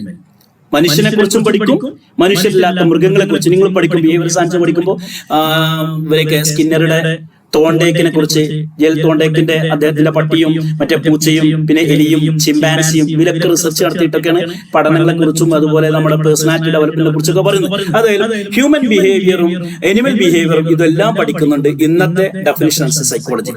അങ്ങനെ വരുമ്പോൾ ഇന്റേണൽ ആൻഡ് എക്സ്റ്റേണൽ ഇൻഫ്ലുവൻസ്, ഒരാൾ പെരുമാറണമെങ്കിൽ, ഒരാൾ ഒരു പ്രത്യേക രീതിയിൽ സംസാരിക്കണമെങ്കിൽ, പെരുമാറണമെങ്കിൽ അതിന് അദ്ദേഹത്തെ സ്വാധീനിക്കുന്ന ഇന്റേണൽ പ്രോസസ് ഉണ്ടാകും, അതുപോലെ എക്സ്റ്റേണൽ പ്രോസസ് ഉണ്ടാകും. സാഹചര്യങ്ങൾ എന്നുള്ളത്, എൻവയോൺമെന്റ് എന്നുള്ളത്, സിറ്റുവേഷൻ എന്നുള്ളത് എക്സ്റ്റേണൽ ആണ്. അതേസമയം അദ്ദേഹത്തിന്റെ ചിന്തകൾ, ഫീലിങ്സ്, തോട്ട്സ് ഉള്ളത് ഇന്റേണൽ. ഇത് രണ്ടും പെടും. അപ്പൊ ഇന്ന് സൈക്കോളജി എന്ന് പറഞ്ഞാൽ ബിഹേവിയറിനെ കുറിച്ച് പഠിക്കലാണ്. മെന്റൽ പ്രോസസ് എന്ന് പറയുമ്പോൾ ഇന്റേണൽ ആകാം, എക്സ്റ്റേണൽ ആകാം. അതോടുകൂടെ നമ്മുടെ ചുറ്റുപാട് ഇത് എങ്ങനെ നമ്മളെ സ്വാധീനിക്കുന്നു, നമ്മൾ എങ്ങനെ ചുറ്റുപാടിനെ സ്വാധീനിക്കുന്നു, ഇത് രണ്ടും നമ്മുടെ പേഴ്സണാലിറ്റി എങ്ങനെ ഡെവലപ്പ് ചെയ്യുന്നു, പേഴ്സണാലിറ്റി എങ്ങനെ ചേഞ്ച് ഉണ്ടാക്കുന്നു, ഇങ്ങനെ വിശദമായ ഒരു പഠനമാണ് ഇന്ന് സൈക്കോളജി എന്ന് പറഞ്ഞാൽ. സൈക്കോളജി ചെറുതായിട്ട് തുടങ്ങി വലിയൊരു സയൻസ് ആയിട്ട് ഇന്ന് വന്നിട്ടുണ്ട്. ഇപ്പൊ സയൻസ് ആണെന്ന് പറയുന്നു, അതേസമയം ആർട്സ് ആണ്. ഇന്ന് നമ്മൾ എന്ത് ചെയ്യേണ്ടത്? ഇതുവരെ പറഞ്ഞ കാര്യങ്ങൾക്ക് മനസ്സിലായോ? ഇതുവരെ പറഞ്ഞ കാര്യത്തിൽ എന്തെങ്കിലും ഡൗട്ട് ഉണ്ടോ, ക്ലാരിഫിക്കേഷൻ ഉണ്ടോ, ആവശ്യമുണ്ടോ? ഞാൻ ഈ കാണിക്കുന്നത് നമ്മുടെ യൂണിറ്റിലെ പ്രധാനപ്പെട്ട പോയിന്റുകളുടെ PPT ആണ്. ഇതേ സാധനം കുറച്ചും കൂടി ഡീറ്റെയിൽ ആയിട്ട് സിംപ്ലിഫൈഡ് നോട്ടായിട്ട് നിങ്ങൾ പ്രൊവൈഡ് ചെയ്യും. അതായിരിക്കും നിങ്ങൾ പഠിക്കേണ്ടത്. അത് പഠിച്ചാലാണ് നിങ്ങൾക്ക് പരീക്ഷ എഴുതാൻ പറ്റുള്ളൂ. മെറ്റീരിയൽ വായിച്ചാൽ നിങ്ങൾക്ക്, ഞാൻ അങ്ങനെ പറയുന്നില്ല, ഭൂരിഭാഗം കുട്ടികൾക്ക് മനസ്സിലാക്കാൻ പ്രയാസമായിരിക്കും, കാരണം കുറച്ച് ടഫാണ്. ഇംഗ്ലീഷ് ഇഗ്നോയുടെ മെറ്റീരിയൽ എന്ന് പറഞ്ഞാൽ കുറച്ച് ഹൈ ലെവൽ ടീം എഴുതിയത് കൊണ്ട് വായിച്ചു മനസ്സിലാക്കൽ കുറച്ച് പ്രയാസമായിരിക്കും. അത് വായിക്കാൻ പറ്റുകയാണെങ്കിൽ ഏറ്റവും നല്ലത് അതാണ്. ഇല്ലെങ്കിൽ നമ്മൾ തരുന്ന സിംപ്ലിഫൈഡ് നോട്ട്, അതിലെ പ്രധാനപ്പെട്ട പോയിന്റുകൾ വെച്ചിട്ടുള്ള സിംപ്ലിഫൈഡ് നോട്ട് തരും. അത് 1-2 പ്രാവശ്യം വായിക്കുകയും നമ്മുടെ ക്ലാസ് കേൾക്കുകയും ചെയ്താൽ തന്നെ നിങ്ങൾക്ക് അടിപൊളിയായിട്ട് പരീക്ഷ പാസ്സാനുള്ള ഒരു ഐഡിയ. പരീക്ഷ പാസ്സാണെങ്കിൽ പരീക്ഷാ സമയത്ത് അതിനുള്ള കുറച്ച് ടെക്നിക്കലും ടൂളുകളും നിങ്ങൾ പഠിക്കാനുണ്ട്, പഠിക്കും. അതായത് കഴിഞ്ഞ 1-2-3 വർഷത്തെ ചോദ്യങ്ങൾ നോക്കിയിട്ട് അതിന്റെ ഉത്തരങ്ങൾ എങ്ങനെ എഴുതണമെന്നുള്ളത് പ്രാക്ടീസ് ചെയ്ത് പോയിന്റുകൾ പഠിച്ച് ഇങ്ങനത്തെ ക്ലാസ്സുകൾ കേട്ട് ഡീറ്റെയിൽ വായിച്ചു കഴിഞ്ഞാൽ നല്ല മാർക്ക് പാസ്സാകും. ഇല്ലെങ്കിൽ തട്ടിപ്പൊട്ടികൾ കയറും. ഇഗ്നോ ആയതുകൊണ്ട് നമ്മുടെ കാലിക്കറ്റ് യൂണിവേഴ്സിറ്റിയിലോ കേരള യൂണിവേഴ്സിറ്റിയിലോ കിട്ടുന്ന പോലെ തട്ടിക്കുട്ടി മാർക്ക് കിട്ടാൻ സാധ്യത കുറവാണ്. എന്നാൽ അതേസമയം പഠിച്ചു കഴിഞ്ഞാലോ മാർക്ക് കിട്ടുകയും ചെയ്യും. അവര് സാന്ദർഭികമായിട്ട് പറയാണ്, ഈ മെറ്റീരിയൽ നിങ്ങൾ ഇതിന്റെ നോട്ട്സ് നിങ്ങൾക്ക് പ്രൊവൈഡ് ചെയ്യും. നമ്മുടെ ഈ കോഴ്സിൽ ജോയിൻ ചെയ്യുന്നവർക്ക് നോട്ട്സ്, കൃത്യമായ നോട്ട്സ്, ഓരോ സബ്ജക്റ്റും നമ്മൾ സിംപ്ലിഫൈഡ് ആയ 5-6 പേജുള്ള, ഇപ്പൊ എനിക്ക് ഇതിന്റെ ഓർമ്മ ശരിയാണ്, യൂണിറ്റ് 12 പേജ്, ഇതിനെ നമ്മൾ 5 പേജിലേക്ക് ചുരുക്കിയിട്ട് ആ നോട്ട്സ് 2-3 പ്രാവശ്യം വായിച്ച് ക്ലാസ് കേട്ടാൽ നിങ്ങൾക്ക് സക്സസ്, ഒരു പേടിയും പഠിക്കേണ്ട, നിങ്ങൾക്ക് പാസ്സാക്കാൻ പറ്റും. PPT പ്രധാനപ്പെട്ട പോയിന്റ് തന്നെയുള്ളൂ. ഇത് വെച്ചിട്ട് ഇങ്ങനെ സംസാരിക്കുമ്പോൾ നിങ്ങൾക്ക് കേട്ട് പഠിക്കാൻ പറ്റും. ഏതായാലും സൈക്കോളജിയുടെ ഡെവലപ്മെന്റ് ആണ് നമ്മൾ പറഞ്ഞത്. എവിടെ നിന്ന് വന്നു? അത് ആത്മാവിനെ കുറിച്ചുള്ള പഠനമാണെന്ന് പറഞ്ഞു. പിന്നെ പറഞ്ഞു എന്ത്, മൈൻഡിനെ കുറിച്ചുള്ള പഠനമാണെന്ന് പറഞ്ഞു. പിന്നെന്ത് പറഞ്ഞു? കോൺഷ്യസിനെ കുറിച്ചുള്ള പഠനമാണെന്ന് പറഞ്ഞു. പിന്നെന്ത് പറഞ്ഞു? അതൊന്നുമല്ല, പുറത്ത് കാണുന്ന ബിഹേവിയർ ആണെന്ന് പറഞ്ഞു. പിന്നെ പറഞ്ഞു ബിഹേവിയർ പ്ലസ് ഇന്റേണൽ പ്രോസസ്. ഇത് രണ്ടും മൊത്തത്തിൽ ഓവറാൾ മനുഷ്യനെ കുറിച്ച് പഠിക്കലാണ്. അതിൽ ഹ്യൂമനും എനിമലും പെടുന്നൊക്കെ പറഞ്ഞു. ഇനി നമ്മൾ സൈക്കോളജി ഒരു സയൻസ് ആയിട്ട് എങ്ങനെ ഗണിക്കുന്നു? 19-ാം നൂറ്റാണ്ടില് നമ്മൾ പറഞ്ഞു, ആദ്യം ഇതൊക്കെ ഒരു ഗ്രീക്ക് ഫിലോസഫേഴ്സ്, അരിസ്റ്റോട്ടിൽ, സോക്രട്ടീസ്, ഇവരൊക്കെയാണ് ഇതിന്റെ അച്ഛന്മാരും അല്ലെങ്കിൽ ഇവരൊക്കെ ഫാദേഴ്സ് ആയിട്ട് നമ്മൾ ഗണിക്കുന്നത്. ഇവരൊക്കെ ഫിലോസഫിയുടെ ആൾക്കാരാണ്, ഫിലോസഫിയുടെ ഭാഗമായിരുന്നു. പക്ഷെ വില്യം വൂണ്ട്, ആരാള്? ജർമ്മൻ സൈക്കോളജിസ്റ്റ് ആയ വില്യം വൂണ്ടി എന്ന് പറയുന്ന ആ സൈക്കോളജിസ്റ്റ് ആണ്. അദ്ദേഹം ഒരു ഡോക്ടറാണ്, ഭയങ്കര പ്രാക്ടീസ് ചെയ്യുന്ന ആളാണ്, അതോടുകൂടെ സൈക്കോളജിസ്റ്റ്. അപ്പൊ 19-ാം നൂറ്റാണ്ടിൽ വരെ, 18-ാം നൂറ്റാണ്ട് അവസാനം 19-ാം തുടക്കത്തിലുമാണ് സൈക്കോളജി ഡെവലപ്പ് ചെയ്യുന്നത്, സൈക്കോളജി സയൻസ് ആയി ഡെവലപ്പ് ചെയ്യുന്നത്. പക്ഷെ 19-ാം നൂറ്റാണ്ടിൽ വില്യം വൂണ്ടി എന്ന് പറയുന്ന ആള്, അതായത് 1879 19ന്റെ തുടക്കം, അതായത് 18ന്റെ അവസാന ഘട്ടങ്ങൾ, വില്യം വൂണ്ട് എന്ന് പറഞ്ഞ ഒരു സൈക്കോളജിസ്റ്റ് ആണ് ഈ ഫിലോസഫിയിൽ നിന്നും ഇതിനെ മാറ്റിയിട്ട് ഇതൊരു സെപ്പറേറ്റ് സയൻസ് ആക്കിയിട്ട് ഡെവലപ്പ് ചെയ്തത്. അതായത് അദ്ദേഹം ജർമ്മനിയിൽ റിസർച്ച് ചെയ്തുകൊണ്ടിരിക്കുന്ന സമയത്ത് അദ്ദേഹം ഒരു ലാബൊക്കെ എസ്റ്റാബ്ലിഷ് ചെയ്ത് ആ ലാബിലൂടെ കുറെ നിരീക്ഷണങ്ങളും പരീക്ഷണങ്ങളും നടത്തിയിട്ട് പുതിയ പുതിയ തിയറികളൊക്കെ കൊണ്ടുവന്നു. അതുകൊണ്ട് ഒരു എക്സ്പെരിമെന്റലി സയൻസ് സൈക്കോളജിയെ എസ്റ്റാബ്ലിഷ് ചെയ്ത ഇദ്ദേഹം ആയതുകൊണ്ട് നമ്മൾ എന്താ പറയും, മോഡേൺ സൈക്കോളജിയുടെ പിതാവ് ഇദ്ദേഹം എന്ന് പറയും. അപ്പോ who is the father of modern psychology? William Wundt. 1879 1857 ഇന്ത്യയിലെ വിപ്ലവം നടക്കുന്നത് അല്ലെ. അത് കഴിഞ്ഞ ഒരു 10-20 വർഷക്കാവുന്ന സമയത്താണ് വില്യം വൂണ്ട് ഒരു പ്രത്യേക ലാബൊക്കെ ഉണ്ടാക്കി അതിലെ റിസർച്ചുകളൊക്കെ നടത്തിയിട്ട് ഒരു നമ്മളെ കെമിസ്ട്രി ഒക്കെ നടത്തുന്ന പോലെ, അല്ലെങ്കിൽ ഫിസിക്സ് ഒക്കെ നടത്തുന്ന പോലെ, ബയോളജിയിലൊക്കെ ചെയ്യുന്ന പോലെ സൈക്കോളജിയിലെ കുറെ എക്സ്പെരിമെന്റുകളൊക്കെ നടത്തിയിട്ട് അദ്ദേഹം കുറെ കാര്യങ്ങൾ കൊണ്ടുവരുന്നത്. അതുകൊണ്ട് he is considered the father of modern psychology. അപ്പോ ഇങ്ങനെ വന്ന് 1850, 1879, 1880-കളിൽ ഇതൊരു സയൻസ് ആയിട്ട് ഒരു പരിണാമം സിദ്ധിക്കുകയാണ് ചെയ്യുന്നത്. അപ്പോ മറക്കരുത്, JB വാട്സനെ നമ്മൾ പഠിച്ചു. ബിഹേവിയറിനെ കുറിച്ച് പഠിക്കലാണ് സൈക്കോളജി എന്ന് പറഞ്ഞു. അതുകൊണ്ട് അദ്ദേഹത്തെ ബിഹേവിയറൽ സൈക്കോളജിയുടെ പിതാവ് എന്ന പേരിൽ അറിയപ്പെടുന്നു. വില്യം വൂണ്ട് എന്ന് പറയുന്ന അദ്ദേഹമാണ് സൈക്കോളജിക്ക് വേണ്ടിയിട്ട് ഒരു റിസർച്ച് സെന്ററും അല്ലെങ്കിൽ ഒരു ലാബൊക്കെ വെച്ചിട്ട് വലിയ എക്സ്പെരിമെന്റ് ഒക്കെ നടത്തിയത്. അതുകൊണ്ട് മോഡേൺ സൈക്കോളജിയുടെ പിതാവ് എന്ന പേരിൽ അറിയപ്പെടുന്നു. എന്നാൽ സൈക്കോളജിയുടെ പിതാവ് നമ്മൾ നേരത്തെ പറഞ്ഞിരുന്ന ആരാണ്? സിഗ്മണ്ട് ഫ്രോയിഡ് എന്ന പേരിൽ അറിയപ്പെടുന്നു. കാരണം അദ്ദേഹം കുറേ കോൺസെപ്റ്റുകളുണ്ട്. നിങ്ങൾ PG ഡീറ്റെയിൽ ആയി പഠിക്കും. അത് ഭയങ്കര സംഭവമാണ്. അപ്പൊ വില്യം വൂഡ് ആണ് മോഡേൺ സൈക്കോളജി. ചുരുക്കി പറഞ്ഞ സൈക്കോളജി എന്ന് പറഞ്ഞാൽ റോബർട്ട് വുഡ്വർത്ത് എന്ന ആള് സൈക്കോളജി ഇങ്ങനെ പറയുന്നത്, first psychology lost its soul, ആദ്യം അതിന്റെ ആത്മാവ് നഷ്ടപ്പെട്ടു. then it lost its mind, പിന്നെ അതിന്റെ മനസ്സും പോയി. then it lost its conscious, പിന്നെ ബോധവും പോയി. ആത്മാവില്ലാത്ത, മനസ്സില്ലാത്ത, ബോധമില്ലാത്ത എങ്കിലും സ്റ്റിൽ ഹാസ് ബിഹേവിയർ, പെരുമാറ്റങ്ങളുണ്ട്. അതായത് ആത്മാവിനെ കുറിച്ച് പഠിക്കലാണ്, മനസ്സിനെ കുറിച്ച് പഠിക്കലാണ്, ബോധത്തെ കുറിച്ച് പഠിക്കലാണ്. അതൊന്നും അല്ലാതെ പെരുമാറ്റം. Today we generally define psychology as the scientific study of behavior and mental process. നല്ല ഓർത്തു വെക്കാൻ പറ്റുന്ന സാധനം. ഇന്ന് സൈക്കോളജി എന്ന് പറഞ്ഞാൽ എങ്ങനെ മനസ്സിലാക്കേണ്ടതാണ്? Study of behaviour and mental process, മാനസിക വ്യവഹാരങ്ങളും പെരുമാറ്റവും ഇതിനെക്കുറിച്ച് സയന്റിഫിക് ആയി പഠിക്കലാണ് സൈക്കോളജി എന്ന് പറഞ്ഞാൽ. അപ്പൊ ഇതിന്റെ ഒറിജിനാണ് നമ്മൾ പഠിച്ചുകൊണ്ടിരിക്കുന്നത്. നമ്മുടെ യൂണിറ്റിന്റെ പേര് ഒറിജിൻ ഓഫ് സൈക്കോളജിയാണ്. ഈ ബിഹേവിയറിനെ കുറിച്ച് പഠിക്കുന്നത് എന്താ? ബിഹേവിയർ എന്തായിരിക്കും? ബിഹേവിയർ എന്ന് പറഞ്ഞാൽ ആർക്കെങ്കിലും പറയാം എന്താണ് ബിഹേവിയർ? നിങ്ങൾ മനസ്സിലാക്കിയ എന്താണ്? പറഞ്ഞു. ഒരു മനുഷ്യന്റെ പെരുമാറ്റങ്ങളല്ലേ? പെരുമാറ്റം എന്ന് പറഞ്ഞാല് അതിലെന്തെല്ലാം പെടും? സ്വഭാവം പെടും അല്ലേ? പറഞ്ഞോളൂ. ശീലങ്ങൾ പെടും. ഓക്കെ. ഇപ്പൊ ഈ ക്ലാസ്സിൽ ഞാൻ കാണുന്ന ഒരു 7-8 ആൾക്കാരുണ്ട്. ചോദ്യങ്ങൾ ചോദിക്കുമ്പോൾ ഒരാൾ മറുപടി പറയുന്നുണ്ട് അല്ലെ? അത് അദ്ദേഹത്തിന്റെ പെരുമാറ്റമാണ്. അതായത് അറിയുന്ന കാര്യങ്ങൾ പറയാനുള്ള ഒരു ധൈര്യവും പറയാനുള്ള ഒരു മനസ്സും. മറ്റുള്ളവർക്ക് അറിയും, പക്ഷെ ഞാൻ പറഞ്ഞപ്പോ എന്താ ഒരു മനസ്സിലാക്കുക എന്നൊരു ചിന്ത ഉണ്ടാവും അല്ലെ? AV സെന്റർ എന്ന് വിചാരിക്കും. അവനെന്ത് വിചാരിക്കും, അവളെന്ത് വിചാരിക്കുന്നത്. അപ്പൊ അതുകൊണ്ട് അവർ പിന്നാക്കം വെക്കും, മറ്റവരെ മുന്നോട്ട് വരികയും ചെയ്യും. അപ്പൊ ഒന്നാണ് ഇങ്ങോട്ട് പോകുന്ന ഇൻട്രോവേർട്ട്, മറ്റു എക്സ്ട്രോവേർട്ട്. അവസരങ്ങൾ കിട്ടുമ്പോൾ സംസാരിക്കുകയും ഇടപഴകുകയും ആയിരിക്കുന്നു. ഇപ്പോ ഒരാളെ കാണുമ്പോൾ ഗുഡ് മോർണിംഗ് എന്ന് പറയാൻ ചിലർക്ക് മടിയാണ്, അസ്സലാമു അലൈക്കും എന്ന് പറയാൻ മടിയാണ്, ഹൗ ആർ യു എന്ന് പറയാൻ മടിയാണ്. കാരണം എന്താ, അവനെല്ലാം അങ്ങനെ കാണാതെ ഇൻട്രോവേർട്ട്. മറ്റേ എവിടെയും കൂടി ചാടിക്കുന്നില്ല, അത് എക്സ്ട്രോവേർട്ട് അല്ലേ? അപ്പൊ വിസിബിൾ ആയി കാണുന്ന സാധനങ്ങൾ, വിസിബിൾ ആയി കാണുന്ന അദ്ദേഹത്തിന്റെ പ്രവർത്തനങ്ങൾ, വാക്കുകളാകാം, കാട്ടിക്കൂട്ടലുകളാകാം, ഇടപാടുകളാകാം, ഇടപഴകലുകളാകാം, പുറത്തേക്ക് കാണുകയും നിരീക്ഷിക്കുകയും എന്നാൽ മറ്റുള്ളവരെ സ്വാധീനിക്കപ്പെടുകയും ചെയ്യുന്ന എന്തെല്ലാം കാര്യങ്ങളുണ്ടോ, ഇതൊക്കെ ബിഹേവിയർ. ഇതിനെ കുറിച്ചൊക്കെ പഠിക്കുന്നതാണ് സൈക്കോളജി. ഒരു ക്ലാസ് എടുക്കുന്ന സമയത്ത് നമ്മളിപ്പോ ഓൺലൈൻ ആയതുകൊണ്ട് നിങ്ങളെ കാണാൻ പറ്റുന്നില്ല. നമ്മുടെ ഒരു ക്ലാസ് ഫിസിക്കൽ ക്ലാസ് ആണെന്ന് വിചാരിക്കുക. 40 കുട്ടികൾ എടുക്കുന്ന സമയത്ത് ഞാൻ ഇങ്ങനെ ക്ലാസ് എടുക്കുന്നത്, ഒരു കുട്ടി ഇങ്ങനെ നോക്കിയിട്ട് ഇങ്ങനെ ഇരിക്കുകയെന്ന് വിചാരിക്കുക. അപ്പൊ ആ ക്ലാസ് എടുക്കുന്ന ആൾക്ക് മനസ്സിലാക്കുക എന്ത്, ഇവ ഏതോ ഒരു ലോകത്താണ്. അത് മനസ്സിലാക്കാൻ പോലും അയാൾക്ക് കഴിഞ്ഞില്ലെങ്കിൽ അയാളെ കുറിച്ച് കുട്ടിക്ക് എന്ത് മനസ്സിലാക്കാം, ഇയാളേതോ ഒരു അന്തംഗമ്യാണ് അല്ലേ? അപ്പൊ അവന്റെ ബിഹേവിയർ ആണ്. ചില കുട്ടികളുടെ അങ്ങോട്ട് തോണ്ടിയിട്ട് ഇങ്ങോട്ട് തോണ്ടിയിട്ട് ഒതുങ്ങി നിൽക്കാൻ അവർക്ക് കഴിയില്ല. ചില കുട്ടികൾ അങ്ങനെയല്ലേ, അവർ ഭയങ്കര പൊട്ടിത്തെറിയാണ്. തപ്പില് എലിയാടി അവർ കടക്കട ഭയങ്കര ശല്യം. ചിലവരോ എവിടെ കൊണ്ടിട്ട് അതേമാതിരി തേങ്ങട്ടവര് അവിടെ പിന്നെ അളകൂല, അവിടെ കിടക്കണം. അപ്പൊ ചില ആൾക്കാർ ഒതുങ്ങിയിട്ടാണ്, ചിലവര് ഭയങ്കര പൊട്ടിത്തെറിച്ചിട്ടാണ്, ചിലവര് ചെറിയൊരു വിഷയം വരുമ്പോൾ ഭയങ്കര പ്രശ്നമായിരിക്കും. ചിലവര് ഇങ്ങനെ അറിയാൻ നമുക്കാണ്. ഇതൊക്കെ ബിഹേവിയറിന്റെ ഭാഗമാണ്. ബിഹേവിയർ എന്ന് പറഞ്ഞാൽ it includes all observable and measurable action. നിരീക്ഷിക്കാനും അളന്നു തിട്ടപ്പെടുത്താനും പറ്റുന്നത്. അളന്നു തിട്ടപ്പെടുത്തുക പറഞ്ഞാൽ ചൂടാവുമ്പോൾ നമുക്ക് അളന്നൂടെ? വെള്ളം ചൂടാക്കി കഴിഞ്ഞാൽ എത്ര ഡിഗ്രി സെൽഷ്യസ് ആണ്? അതേപോലെ മനുഷ്യന്റെ ചൂട് അളക്കാൻ പറ്റും, മനുഷ്യന്റെ ബുദ്ധി അളക്കാൻ പറ്റും, മനുഷ്യന്റെ മോട്ടിവേഷൻ അളക്കാൻ പറ്റും, ഇൻട്രസ്റ്റ് അളക്കാൻ പറ്റും. ഇങ്ങനെ പലതും അളന്നെടുക്കാൻ പറ്റും. ഇതിനൊക്കെ ശാസ്ത്രീയമായ ടൂളുകളുണ്ട്. PG ലെവലിൽ എത്തുന്ന സമയത്ത് ആ വിഷയങ്ങളൊക്കെ പഠിക്കാം. ഏതായാലും ഒബ്സർവബിൾ ആയ മെഷറബിൾ ആയ ആക്ഷൻ എന്തൊക്കെയുണ്ടോ അതിനൊക്കെ ബിഹേവിയർ എന്ന് പറയും. ഇത് ഒവേർട്ട് ഉണ്ടാകാം, കവേർട്ട് ഉണ്ടാകാം. എന്തൊക്കെ? Overt and covert. ഒവേർട്ട് എന്ന് പറഞ്ഞാൽ വിസിബിൾ ആക്ഷൻസ്. ഇപ്പൊ ഞാൻ ക്ലാസ് എടുക്കുമ്പോൾ കണ്ടില്ലേ, കയ്യും കാലം കാട്ടിയിട്ട് ഒച്ചയും പുളിയൊക്കെ ഉണ്ടാക്കുന്നത്, ഇത് ഒവേർട്ടാണ്. എന്നാൽ അതേസമയം ക്ലാസ് റൂമിന്റെ ഉള്ളിൽ ചെറിയ പഠിച്ചോനെ മിസ്റ്റേക്ക് ഒന്നുമില്ലല്ലോ, എന്തെങ്കിലും കുഴപ്പമുണ്ട്, കുട്ടികളെ ചോദ്യങ്ങൾ ചോദിച്ചാൽ പടക്കലൊക്കെ ഉണ്ടാവില്ലേ, കവേർട്ട് ബിഹേവിയർ ഉള്ളിന്റെ ഉള്ളിൽ നടക്കുന്നത്.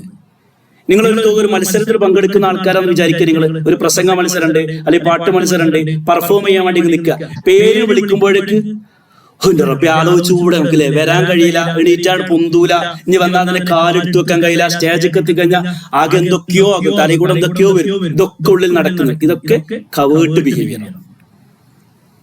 പക്ഷെ അത് കഴിഞ്ഞ് പെർഫോം ചെയ്ത് അടിപൊളിയായിട്ട് അവതരിപ്പിച്ചാൽ ഓവേർട്ട്. അപ്പം ഓവേർട്ട് ആൻഡ് കവേർട്ട് ഇത് രണ്ടും പെടും ബിഹേവിയർ എന്ന് പറയുമ്പോൾ. ഇത് രണ്ടും അളന്ന് തിട്ടപ്പെടുത്താൻ പറ്റും. ഓക്കെ, കവേർട്ട് എന്ന് പറയുമ്പോൾ ഏതൊക്കെ പെടുന്നുണ്ട്? Thoughts, feelings, emotions. നിങ്ങളുടെ ഓരോ ചിന്തകളും നെഗറ്റീവ് ചിന്തകൾ ഉണ്ടാകാം, പോസിറ്റീവ് ചിന്തകൾ ഉണ്ടാകാം. ഫീലിങ്സ്, നെഗറ്റീവ് ഫീലിങ്സ് ഉണ്ടാകാം, പോസിറ്റീവ് ഫീലിങ്സ് ഉണ്ടാകാം. ഇമോഷൻസ് അല്ലേ?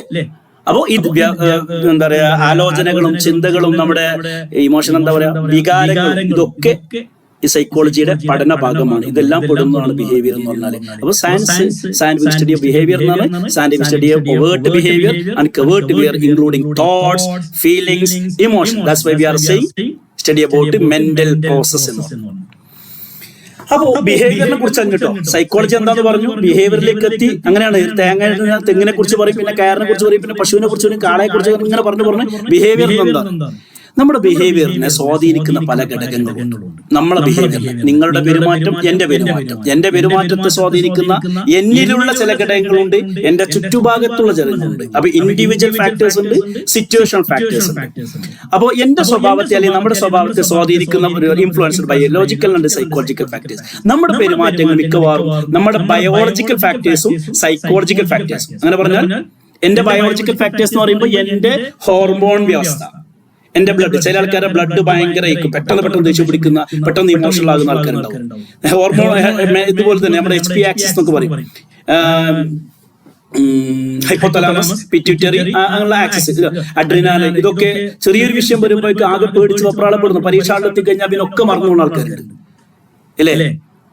അതുവരെ പഠിക്കാത്ത കാര്യങ്ങൾ കൃത്യമായി ഓർക്കാൻ കഴിയുന്നുണ്ട്. ഇതൊക്കെ നമ്മുടെ ഉള്ളിൽ നടക്കുന്ന കാര്യങ്ങളാണ്. അപ്പൊ നമ്മുടെ ബയോളജിക്കൽ സാധനങ്ങൾ, അതേസമയം സൈക്കോളജിക്കൽ ഫാക്ടേഴ്സ്, സൈക്കോളജിക്കൽ പറഞ്ഞ മാനസികമായി ഇത് പെടുന്നു.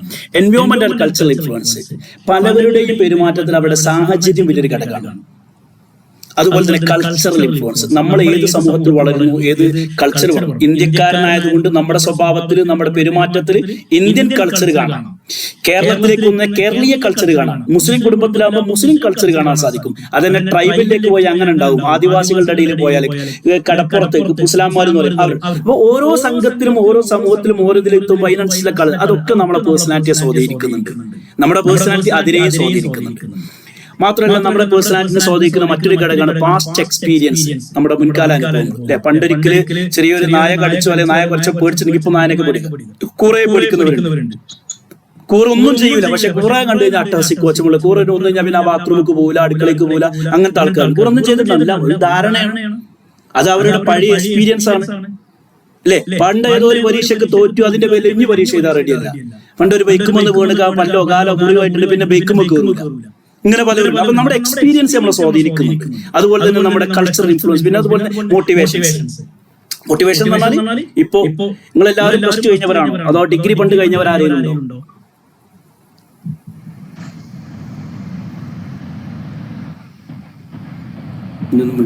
അപ്പോ ഇങ്ങനെ ഒരു കോഴ്സ് ചെയ്യാൻ നിങ്ങളെ മോട്ടിവേറ്റ് ചെയ്യുന്നൊരു ഘടകം, ഇങ്ങനെ ഒരു ക്ലാസ് എടുക്കാൻ നിന്നെ മോട്ടിവേറ്റ് ചെയ്യുന്നൊരു ഘടകം. അപ്പൊ നമ്മുടെ മോട്ടിവേഷൻസ്, അപ്പൊ നമ്മുടെ ഉള്ളിലുണ്ടാകുന്ന ആഗ്രഹങ്ങൾ, ചിന്തകൾ, ഇതൊക്കെ നമ്മുടെ പെരുമാറ്റത്തെ സ്വാധീനിക്കുന്നുണ്ട്. കൊഗ്നിറ്റീവ് എലമെന്റ്സ്, നമ്മുടെ ചിന്തകൾ, നമ്മുടെ ആലോചനകളും നമ്മുടെ ചിന്തകളും. കൊഗ്നിറ്റീവ് പ്രോസസ് നിങ്ങൾ PG സൈക്കോളജിയിൽ പേപ്പർ തന്നെ പഠിക്കാണ്ട് കൊഗ്നിറ്റീവ് സൈക്കോളജി, നമ്മുടെ ചിന്തകളും ആലോചനകളും മെമ്മറിയും ബ്രെയിനിന്റെ പ്രവർത്തനങ്ങളൊക്കെ. അപ്പൊ ഇതൊക്കെ നമ്മുടെ പ്രവർത്തനങ്ങളെ, ബിഹേവിയറിനെ സ്വാധീനിക്കുന്നുണ്ട്. ഈ ബിഹേവിയറിനെ കുറിച്ച് പഠിക്കലാണ് സൈക്കോളജി. അങ്ങനെ പറഞ്ഞാൽ ഇതൊക്കെ സൈക്കോളജിയുടെ ഭാഗമായിരിക്കും. പിന്നെ ബിഹേവിയറിന്റെ മറ്റൊരു പ്രത്യേകത, ബിഹേവിയർ എന്ന് പറഞ്ഞ സാധനം വലിയ സംഭവം കേട്ടോ. 5 രൂപ കൊടുത്താൽ കിട്ടുന്നവരുടെ കാര്യമില്ല, ഭയങ്കര സംഭവമാണ്. PG എക്സാം ഒന്നെങ്കിൽ അസൈൻമെന്റിൽ ചോദിക്കും, അല്ലെങ്കിൽ എസ്സേക്ക് വരും. അതിന്റെ പ്രത്യേകതയാണ് അത് കോംപ്ലക്സ്, സങ്കീർണമാണ്. അതായത് നമ്മുടെ ഓരോരുത്തരുടെയും പെരുമാറ്റങ്ങള്, ഒരു വീട്ടിലെ 10 മക്കള് അല്ലെങ്കിൽ 11 മക്കള് അല്ലെങ്കിൽ ഒരു 2 മക്കള്, രണ്ട് പോലെക്കാരാണ്. ഒരു ബന്ധം ഉണ്ടാവില്ല. ഒരാള് രാത്രി, മറ്റൊരു പകൽ. സ്വഭാവത്തിലും പെരുമാറ്റത്തിലും വർത്തമാനത്തിലും ഇമോഷൻസിലും ഒക്കെ ഉണ്ടാവില്ലേ. ഒരു ഡ്രസ്സ് എടുക്കാൻ പോയി കഴിഞ്ഞാൽ തന്നെ രണ്ട് കുട്ടികളെ ഇരട്ടകളാണെങ്കിൽ തന്നെ ഒരാൾക്ക് ഇഷ്ടപ്പെട്ട മറ്റാൾക്ക് ഇഷ്ടപ്പെട്ടോളന്നില്ല. ഇതേ രൂപത്തിലും. അപ്പൊ നമ്മുടെ പെരുമാറ്റങ്ങൾ കോംപ്ലക്സ് ആണ്. അതായത് സിമ്പിൾ ആക്ഷൻ, റിഫ്ലക്ഷൻ, ഇതിലും വ്യത്യാസമുണ്ട്. സിമ്പിൾ ആക്ഷനിലാട്ടെ ഇതിൽ നമ്മുടെ ഇമോഷൻസ്, റിഫ്ലക്സിലൊക്കെ വ്യത്യാസമുണ്ട്. ചെറിയ ചെറിയ ഒരു പേന എടുക്കുന്നത്, പേന കൊണ്ട് വരയ്ക്കുന്നത്, ഒന്ന് നോക്കുന്നത്, ഒന്ന് നുള്ളുന്നത്, പിച്ചുന്നത്, ഇതിൽ പോലും എല്ലാവരും തുല്യരല്ല, വ്യത്യാസമുണ്ട്. ഞാൻ സ്കില്ല്, ഹാബിറ്റ്, ഇങ്ങനെ വലിയ വലിയ കാര്യങ്ങൾ കുറച്ചുകൂടി പ്രാക്ടീസ് ചെയ്ത് വരേണ്ട കാര്യങ്ങൾ. ഇപ്പോ ഒന്നും നമ്മൾ പഠിക്കാതെ ഇങ്ങനെ നമ്മളെ ജന്മനാ ചെയ്യുന്ന കുറെ കാര്യങ്ങളാണ് നടത്തം, ഇരുത്തം, പിടുത്തം, ഇതൊക്കെ. ഇതിൽ നമ്മൾ വ്യത്യാസമുണ്ട്, ചിരിക്കൽ വ്യത്യാസമുണ്ട്, അല്ലെ, അടിക്കൽ വ്യത്യാസമുണ്ട്. എന്നാൽ സ്കിൽസ് പഠിച്ചെടുക്കുന്നു. സൈക്ലിംഗ് ഒരാൾക്ക് 2 ആഴ്ച കൊണ്ട് പഠിച്ചാൽ പറ്റും, 2-3 മാസങ്ങൾ പഠിച്ചാലും ശരിയല്ല, അതൊക്കെ മണിക്കൂർ കൊണ്ട് തന്നെ പഠിച്ചെടുക്കാൻ പറ്റും. ഇത് പഠിച്ച ശേഷമുള്ള അത് മറക്കുന്നോടത്ത് നീന്തല്, അതുപോലെ നമ്മുടെ ഹാബിറ്റ്, സൈക്ലിംഗ്, ഇതൊക്കെ typing speed, computer knowledge, maths പഠിക്കൽ, ഫിസിക്സ് പഠിക്കൽ, ഇങ്ങനെയുള്ള സാധനങ്ങൾ ഇതിൽ നമ്മൾ വ്യത്യാസമുണ്ട്. ഞാൻ കോംപ്ലക്സ് ബിഹേവിയർ പോയാൽ ഇപ്പോ ഫ്ലൈറ്റ് ഒരു പൈലറ്റ് ആയിട്ട് പഠിച്ച് അതൊരു ഫ്ലൈറ്റ് ഓടിക്കുക. ഇപ്പൊ ഈ ക്ലാസ് എടുക്കൽ തന്നെ സിസ്റ്റത്തിലേക്ക് നോക്കുന്നു, കുറെ കാര്യങ്ങൾ ആലോചിക്കുന്നു. ഇപ്പൊ ചില ആൾക്കാരുണ്ടോ ക്ലാസ് കേൾക്കുമ്പോൾ തന്നെ കുട്ടിക്ക് പാൽ കൊടുക്കുന്നുണ്ടാവും, അടുക്കളയിൽ ഉണ്ടാവും, ഇത് പല പരിപാടി ചെയ്യണം. അതൊക്കെ മാനേജ് ചെയ്യാൻ പറ്റും ചിലർക്ക്. പെണ്ണുങ്ങൾക്ക് പ്രത്യേകിച്ച് അല്ലേ, അതവിടെ ഓണാക്കിയിട്ടുണ്ടാകും. അടുക്കളയിലുള്ള എല്ലാ പണിയും ഒരു മാനേജ് കോംപ്ലക്സാ. ചില ആൾക്കാർക്ക് ഒന്ന് കിടന്നാൽ പിന്നെ ഒന്നും അവർ കഴിയില്ല. ഇപ്പൊ ഡ്രൈവ് ചെയ്യുമ്പോൾ ശ്രദ്ധിച്ചിട്ട് നിങ്ങള് ഡ്രൈവിംഗ് പഠിക്കുന്ന സമയത്ത് സ്റ്റിയറിംഗ് പിടിച്ചിട്ട് ഇതെന്താ ശരിയാകാൻ ഭയങ്കര പിടുത്തേക്കാണ്. അത് പഠിച്ചൊരു ലൈസൻസ് ഒക്കെ കിട്ടി ഒരു 4-5 മാസങ്ങളുടെ എക്സ്പീരിയൻസ് ആയി കഴിഞ്ഞാൽ ഒരു വിരലുകൊണ്ടൊക്കെ ഡ്രൈവ് ചെയ്യും, അല്ലേ? അപ്പൊ ആ സമയത്ത് ഗിയറും ആക്സിലും ക്ലച്ചും ഒക്കെ ഒരു പ്രശ്നമില്ല. അല്ലെങ്കിൽ അത് പിടിച്ചാൽ ശരി, അത് പിടിച്ചാൽ ശരി, അങ്ങോട്ട് ശരിയല്ല. സൈക്ലിംഗ് പഠിച്ചപ്പോൾ എന്തൊക്കെയാണ് ഇങ്ങോട്ട് പിടിച്ച് അങ്ങോട്ട് വളയും, ഇങ്ങോട്ട് പിടിച്ച് അങ്ങോട്ട് വളയും. അതിന്റെ അതെ. അപ്പൊ നമ്മൾ വ്യത്യസ്തരാണ്, ഓരോ മനുഷ്യരും വ്യത്യസ്തരാണ്. കോംപ്ലക്സിറ്റിന്റെ നമ്മുടെ ബിഹേവിയറിൽ ചെറിയ ചെറിയ കാര്യങ്ങൾ എടുത്താൽ പഠിച്ചെടുക്കേണ്ട സ്കില്ലിലാണെങ്കിലും ഇനി പഠിച്ച് കോംപ്ലക്സ് കാര്യങ്ങൾ, ഇപ്പൊ മാത്സിലെ കുറെ സാധനങ്ങൾ ഇങ്ങനെ പോയി ന്യൂട്ടന്റെ തിയറിയും അതിന്റെ ആപ്ലിക്കേഷനൊക്കെ വരുമ്പോൾ പലവർക്കും പല രീതിയിലാണ് മനസ്സിലാകുക, പലവർക്കും പല രീതിയിൽ അത് അപ്ലൈ ചെയ്യാൻ പറ്റുക. അതിലൊക്കെ നമുക്ക് വ്യത്യാസമുണ്ട്. അപ്പൊ ഇതിന്റെ പ്രത്യേകത എന്താ? ബിഹേവിയർ എന്ന് പറഞ്ഞാൽ അത് കോംപ്ലക്സിറ്റി ഉള്ളതാണ്. മറ്റൊന്ന് ഇൻഡിവിജ്വൽ ഡിഫറൻസ് കാണാൻ പറ്റും ബിഹേവിയറിൽ. അല്ലേ, നമ്മളെ വീട്ടിലെ മക്കള് നമ്മളെ ക്ലാസ്സിലുള്ള 40 കുട്ടികളുണ്ടെങ്കിൽ മിക്കവാറും 10-20 തരത്തിലേക്കാണ്. എഴുത്തിന്റെ വിഷയത്തില് പഠിക്കാൻ പറഞ്ഞാലുണ്ട്, ക്ലാസ്സിൽ ഇരിക്കാൻ പറഞ്ഞാല്, ഹോംവർക്ക് ചെയ്തുകൊണ്ടിരാൻ പറഞ്ഞാൽ പലവരും പല ഉണ്ടായിരിക്കാൻ പറഞ്ഞാൽ അപ്പത്തോട് ഒച്ചുണ്ടാക്കാൻ, എന്നാ ഒച്ചുണ്ടാക്കിക്കോടി എന്ന് പറഞ്ഞാൽ ഉണ്ടായിരിക്കും ചെയ്യും. കണ്ടിട്ടില്ല ബിഹേവിയർ? ഇപ്പൊ നമ്മള് ഒരു പുസ്തകം അത് വായിക്കരുതിട്ടോ അത് തെറ്റാണെന്ന് അതുകൊണ്ടെടുത്ത് വായിക്കും. പ്രസിദ്ധീകരണങ്ങളൊക്കെ അത് സിലബസിൽ ഉൾപ്പെടുത്തിയാൽ മതി, എന്നാ പിന്നെ ആ ഭാഗത്ത് തിരിഞ്ഞു നോക്കാനില്ല. ഇങ്ങനെയൊക്കെയാണ് നമ്മുടെ സ്വഭാവങ്ങൾ. ഇൻഡിവിജ്വൽ ഡിഫറൻസ് നമുക്ക് കാണാൻ പറ്റും.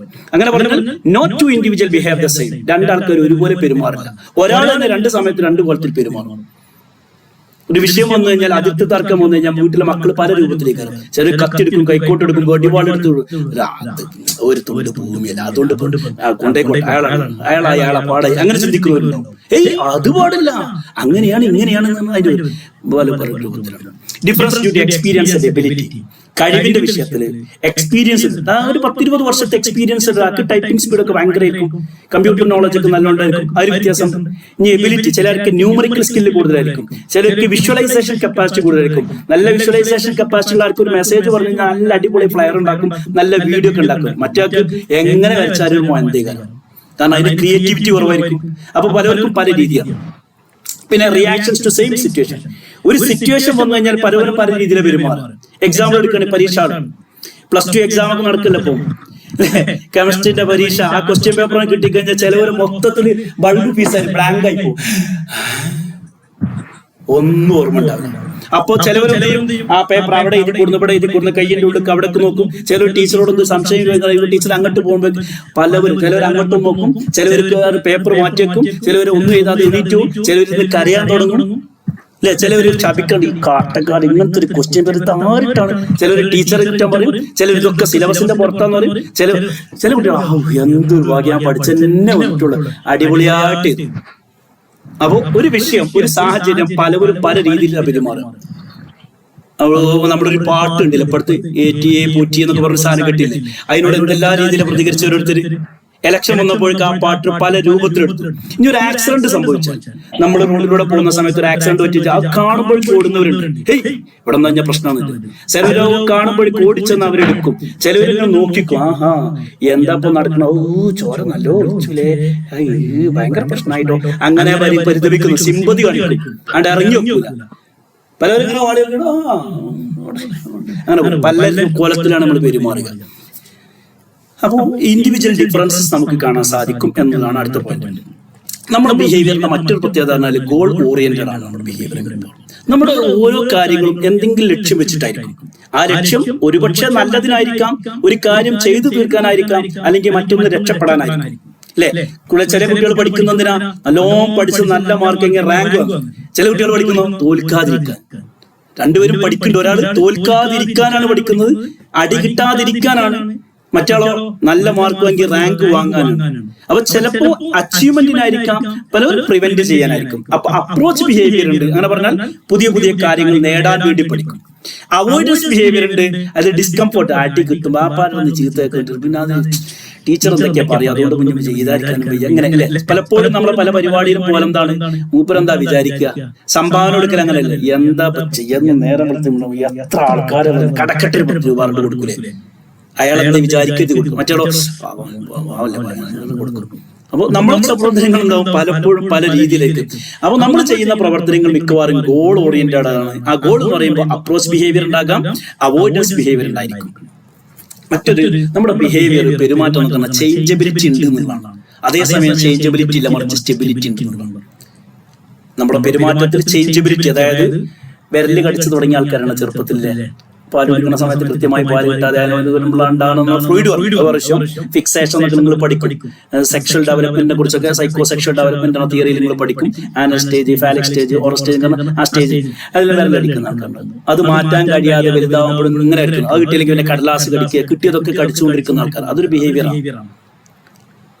അതങ്ങനെ മാറ്റിയെടുക്കാൻ കഴിയില്ല. ചില ആൾക്കാർ ഇങ്ങനെ മാന്തി ചൊറിഞ്ഞ്, ചില നുണ പറയും, എന്ത് തൊട്ടാ നുണ പറയും, അത് നുണ പറഞ്ഞാൽ എനിക്ക് ഉറക്കം കിട്ടുള്ളൂ. അങ്ങനത്തെ ഒരു ബിഹേവിയർ ഉണ്ടാവും. അത് നുള്ളിയിട്ടും പിച്ചിട്ടും മറ്റുള്ളവർ ശല്യം ചെയ്തുകൊണ്ടുള്ള ബിഹേവിയർ അല്ലെ, ഇതൊരു തരം ബിഹേവിയർ. അത് ചേഞ്ച് ചെയ്യാൻ പറ്റുവെച്ചാൽ പറ്റും, പറ്റൂലെച്ചാൽ പറ്റൂല. അങ്ങനെയാണ് ചേഞ്ചബിലിറ്റി ഉണ്ട്. അപ്പോൾ പല കാര്യങ്ങളും നമ്മൾ പഠിച്ചെടുക്കുന്നത്, നമ്മുടെ സ്വഭാവമാകുന്നത് പ്രാക്ടീസിലൂടെയാണ്. പ്രാക്ടീസ് ചെയ്ത് ഇംപ്രൂവ് ചെയ്യും. ഇപ്പൊ ഞാൻ ക്ലാസ് എടുക്കുന്നുണ്ട്, എനിക്ക് അത്ര പേടിയൊന്നുമില്ല. ഇത് ഇന്നലെ തുടങ്ങിയതല്ല, വർഷങ്ങളുടെ എക്സ്പീരിയൻസ് ആണ്. ചില ആൾക്കാർ പാട്ട് പാടും, അടിപൊളി പ്രാക്ടീസ് ചെയ്ത് വരുന്നതാണ്. അപ്പൊ പ്രാക്ടീസിലൂടെ നമുക്ക് പഠിച്ചെടുക്കാം. അങ്ങനെ നമ്മുടെ സ്വഭാവങ്ങൾ നമുക്ക് മാറ്റിയെടുക്കാം. ചേഞ്ചബിലിറ്റി എത്രതായാലും ഈ വളഞ്ഞ കമ്പിന്റെ മാരുണ്ടോ ചിലവര് അല്ലെ, നായന്റെ വാലുമാരി വളഞ്ഞിട്ട് എത്ര ശരിയാക്കിയിട്ടും കാര്യമില്ല. അങ്ങനെ ചില കുട്ടികൾ എത്ര അടിച്ചിട്ട് അത് വാപ്പാന്റെ കാര്യം പറഞ്ഞിട്ട് വരില്ല എന്ന് പറയുന്നത്. എന്തുണ്ട് stability, still show long stability. Old men's, ഇപ്പോ പഴയ ആൾക്കാർ 19-60 വയസ്സ് ആൾക്കാർ പുതിയ രാജ്യത്ത് അവർക്ക് ഫേസ്ബുക്ക് ഒന്നും ഇറങ്ങാമെങ്കിൽ ഒരു ഇൻസ്റ്റാ അക്കൗണ്ടോ അല്ലെങ്കിൽ മറ്റേ ത്രെഡൊന്നും ഓരോരുത്തുണ്ടാവില്ല. ഓരോരുത്ത പഴയ ഫേസ്ബുക്ക് ഉണ്ടാവും. അതിന്റെ മേലെ കഴിഞ്ഞ ഒരു ഫേസ്ബുക്ക് ഉണ്ടാവില്ല. അവർക്ക് ആരും വീട്ടിലെ ഷെൽഫിൽ ബുക്ക് ഉണ്ടാവും ഓരോരുത്ത്. അതിന്റെ മേലെ കഴിഞ്ഞ അവർക്ക് ബുക്ക് ഉണ്ടാവും. ഞങ്ങളും പഠിക്കുന്ന കാലത്ത് സ്ലേറ്റ് പോലും ഇല്ല, അങ്ങനെയൊക്കെ കിട്ടില്ലേ. അപ്പൊ ചില കാര്യങ്ങൾ മാറ്റിയെടുക്കുക എന്നുള്ളത് പ്രായോഗികമായി ബുദ്ധിമുട്ടുള്ളതാണ്. എന്നാലോ ചില കാര്യങ്ങൾ പെട്ടെന്ന് മാറ്റാനും പറ്റും. ബിഹേവിയർ എന്ന് പറഞ്ഞാൽ ചേഞ്ചബിലിറ്റി ഉള്ളതാണ്, എന്നാൽ സ്റ്റെബിലിറ്റി ഉള്ളതാണ്. അടുത്തത് ബിഹേവിയറിന്റെ മറ്റൊരു ക്യാരക്ടറിസ്റ്റിക് ഇന്റഗ്രേഷൻ എന്നാണ്. നമ്മുടെ പെരുമാറ്റങ്ങൾ എന്ന് പറഞ്ഞാൽ പല മാനദണ്ഡങ്ങൾ വെച്ചുകൊണ്ട് അല്ലെങ്കിൽ പലതിന്റെ ഒരു ഇന്റഗ്രേറ്റഡ് രൂപമാണ്. അങ്ങനെ പറഞ്ഞാൽ നമ്മുടെ പ്രവർത്തനങ്ങളിൽ, നമ്മുടെ വർത്തമാനങ്ങളിൽ, നമ്മുടെ പെരുമാറ്റങ്ങളിൽ, നമ്മുടെ ഇടപെടലുകളിൽ നമ്മുടെ ഫിസിയോളജിക്കൽ ഫാക്ടേഴ്സ് സ്വാധീനിക്കുന്നുണ്ട്, സൈക്കോളജിക്കൽ ഫാക്ടേഴ്സ് സ്വാധീനിക്കുന്നുണ്ട്, ഇമോഷണൽ ഫാക്ടേഴ്സ് സ്വാധീനിക്കുന്നുണ്ട്. അങ്ങനെ പറഞ്ഞാൽ ഞാനൊരു പാമ്പിനെ കാണുമ്പോൾ പേടിക്കുന്നത് അവിടെ എന്റെ ഫിസിയോളജി വർക്ക്ഔട്ട് ആവുന്നുണ്ട്, എന്റെ പാരാസിമ്പത്തറ്റിക്കും സിമ്പത്തറ്റിക് സിസ്റ്റം വർക്ക്ഔട്ട് ആവുന്നു. ഞാൻ അവിടെ നിൽക്കുന്നു, ഓടും, ചാടുന്നു. ചിലവർ സ്റ്റെക്കായി പോകുന്നു അല്ലെ. എന്നാൽ അവിടെ വടിയെടുത്ത് അടിക്കാനും കുത്താനും നുള്ളാനും എനിക്ക് റെഡി ആവുന്നുണ്ടാവും. അവിടെ ബിഹേവിയർ അതേ ഫിസിയോളജിക്കൽ ഫാക്ടറാണ്. അതോടൊപ്പം തന്നെ എന്റെ ചിന്തകൾ, അത് കടിക്കുവോ ആകുമോ, അങ്ങനെ അവിടെ മെന്റൽ പ്രോസസ്സുകളാണ്. പിന്നെ ഞാൻ ഓടുന്നു, അവിടെ നിൽക്കുന്നു, അടിക്കുന്നു. ആ ഓടിപ്പോവുകയാണെങ്കിൽ അവന് ഫ്ലൈറ്റ് ബിഹേവിയർ, മറ്റേ ഫ്ലൈറ്റ് ആയി പോകും. അപ്പോൾ നമ്മുടെ പ്രവർത്തനങ്ങൾ മിക്കവാറും എന്താണ്, അത് ഈ ഫിസിയോളജിക്കൽ ഫാക്ടേഴ്സും സൈക്കോളജിക്കൽ ഫാക്ടേഴ്സും അതുപോലെ സോഷ്യൽ ഫാക്ടേഴ്സും ഇമോഷണൽ ഫാക്ടേഴ്സും ഒക്കെ പെടുന്നതാണ്. ഇതിന്റെ ഒരു ഇന്റഗ്രേഷൻ നമുക്ക് കാണാൻ സാധിക്കും. പലപ്പോഴും നമ്മുടെ ചിന്തയും നമ്മുടെ സ്വഭാവവും നമ്മുടെ പെരുമാറ്റമൊക്കെ ഇന്റഗ്രേറ്റഡ് ആയിരിക്കും. അങ്ങനെയാകുമ്പോഴാണ് നല്ല മനുഷ്യരാകുന്നത്. ചിന്തിക്കുന്നത് പോലെ പറയുന്ന പോലെ പെരുമാറുന്ന പോലെ ചിന്തിക്കുന്നു എന്നുള്ളത് അതൊരു ഓർഗനൈസ്ഡ് മനുഷ്യനാണ്. നേരെ മറിച്ച് ചിന്ത ഒരു വൈക്കും പ്രവർത്തനം വരുമ്പോൾ അബ്നോർമാലിറ്റി വരും. അവിടെയൊക്കെ സൈക്കോളജിക്ക് വലിയ റോൾ വരും. എന്തുകൊണ്ട് ഇയാൾ ഇങ്ങനെ പെരുമാറുന്നു? ഞാൻ നുണ പറയില്ല, ഞാൻ കക്കൂല എന്നൊക്കെ പറയും. പക്ഷേ ചിന്ത വേറെയാണ്, പ്രവർത്തനം വേറെയാണ്. സ്കിസോഫ്രീനിയ എന്നൊക്കെ പറയും അല്ലെ, കേട്ടിട്ടുണ്ടോ? ഹാലൂസിനേഷൻ ഉള്ള ആൾക്കാരുണ്ടാകും, അല്ലെങ്കിൽ നിങ്ങൾക്ക് പിന്നീട് പഠിക്കാൻ പറ്റും. സ്കിസോഫ്രീനിക് പേഴ്സണാലിറ്റി ഉണ്ടാകും, അല്ലെങ്കിൽ ഡെലൂഷൻ പേഴ്സണാലിറ്റി ഉണ്ടാകും, പാരനോയിഡുകൾ ഉണ്ടാകും, ബൈപോളേഴ്സ് ഉണ്ടാകും. ഇവരൊക്കെ ചിന്തകൾ ഇങ്ങനെ മാറിക്കൊണ്ടിരിക്കുന്നുണ്ടാവും. അപ്പോൾ നമ്മുടെ പേഴ്സണാലിറ്റി എന്ന് പറയുമ്പോൾ, അല്ലെങ്കിൽ നമ്മുടെ ബിഹേവിയർ എന്ന് പറയുമ്പോൾ ഇതൊക്കെ ഇന്റഗ്രേറ്റ് ചെയ്യുന്നുണ്ട്. ഇതിന്റെയൊക്കെ പ്രോപ്പർ ഇന്റഗ്രേഷൻ പറഞ്ഞു. ഇതിപ്പോ 10 മിനിറ്റ് 5 മിനിറ്റ് കൊണ്ട് കഴിയേണ്ടതാണ്. 1 മണിക്കൂർ കൊണ്ട് ഒരു യൂണിറ്റ് നമ്മൾ തീർക്കും. ഞാൻ ഡീറ്റെയിൽ പറഞ്ഞു. എന്തായിരുന്നു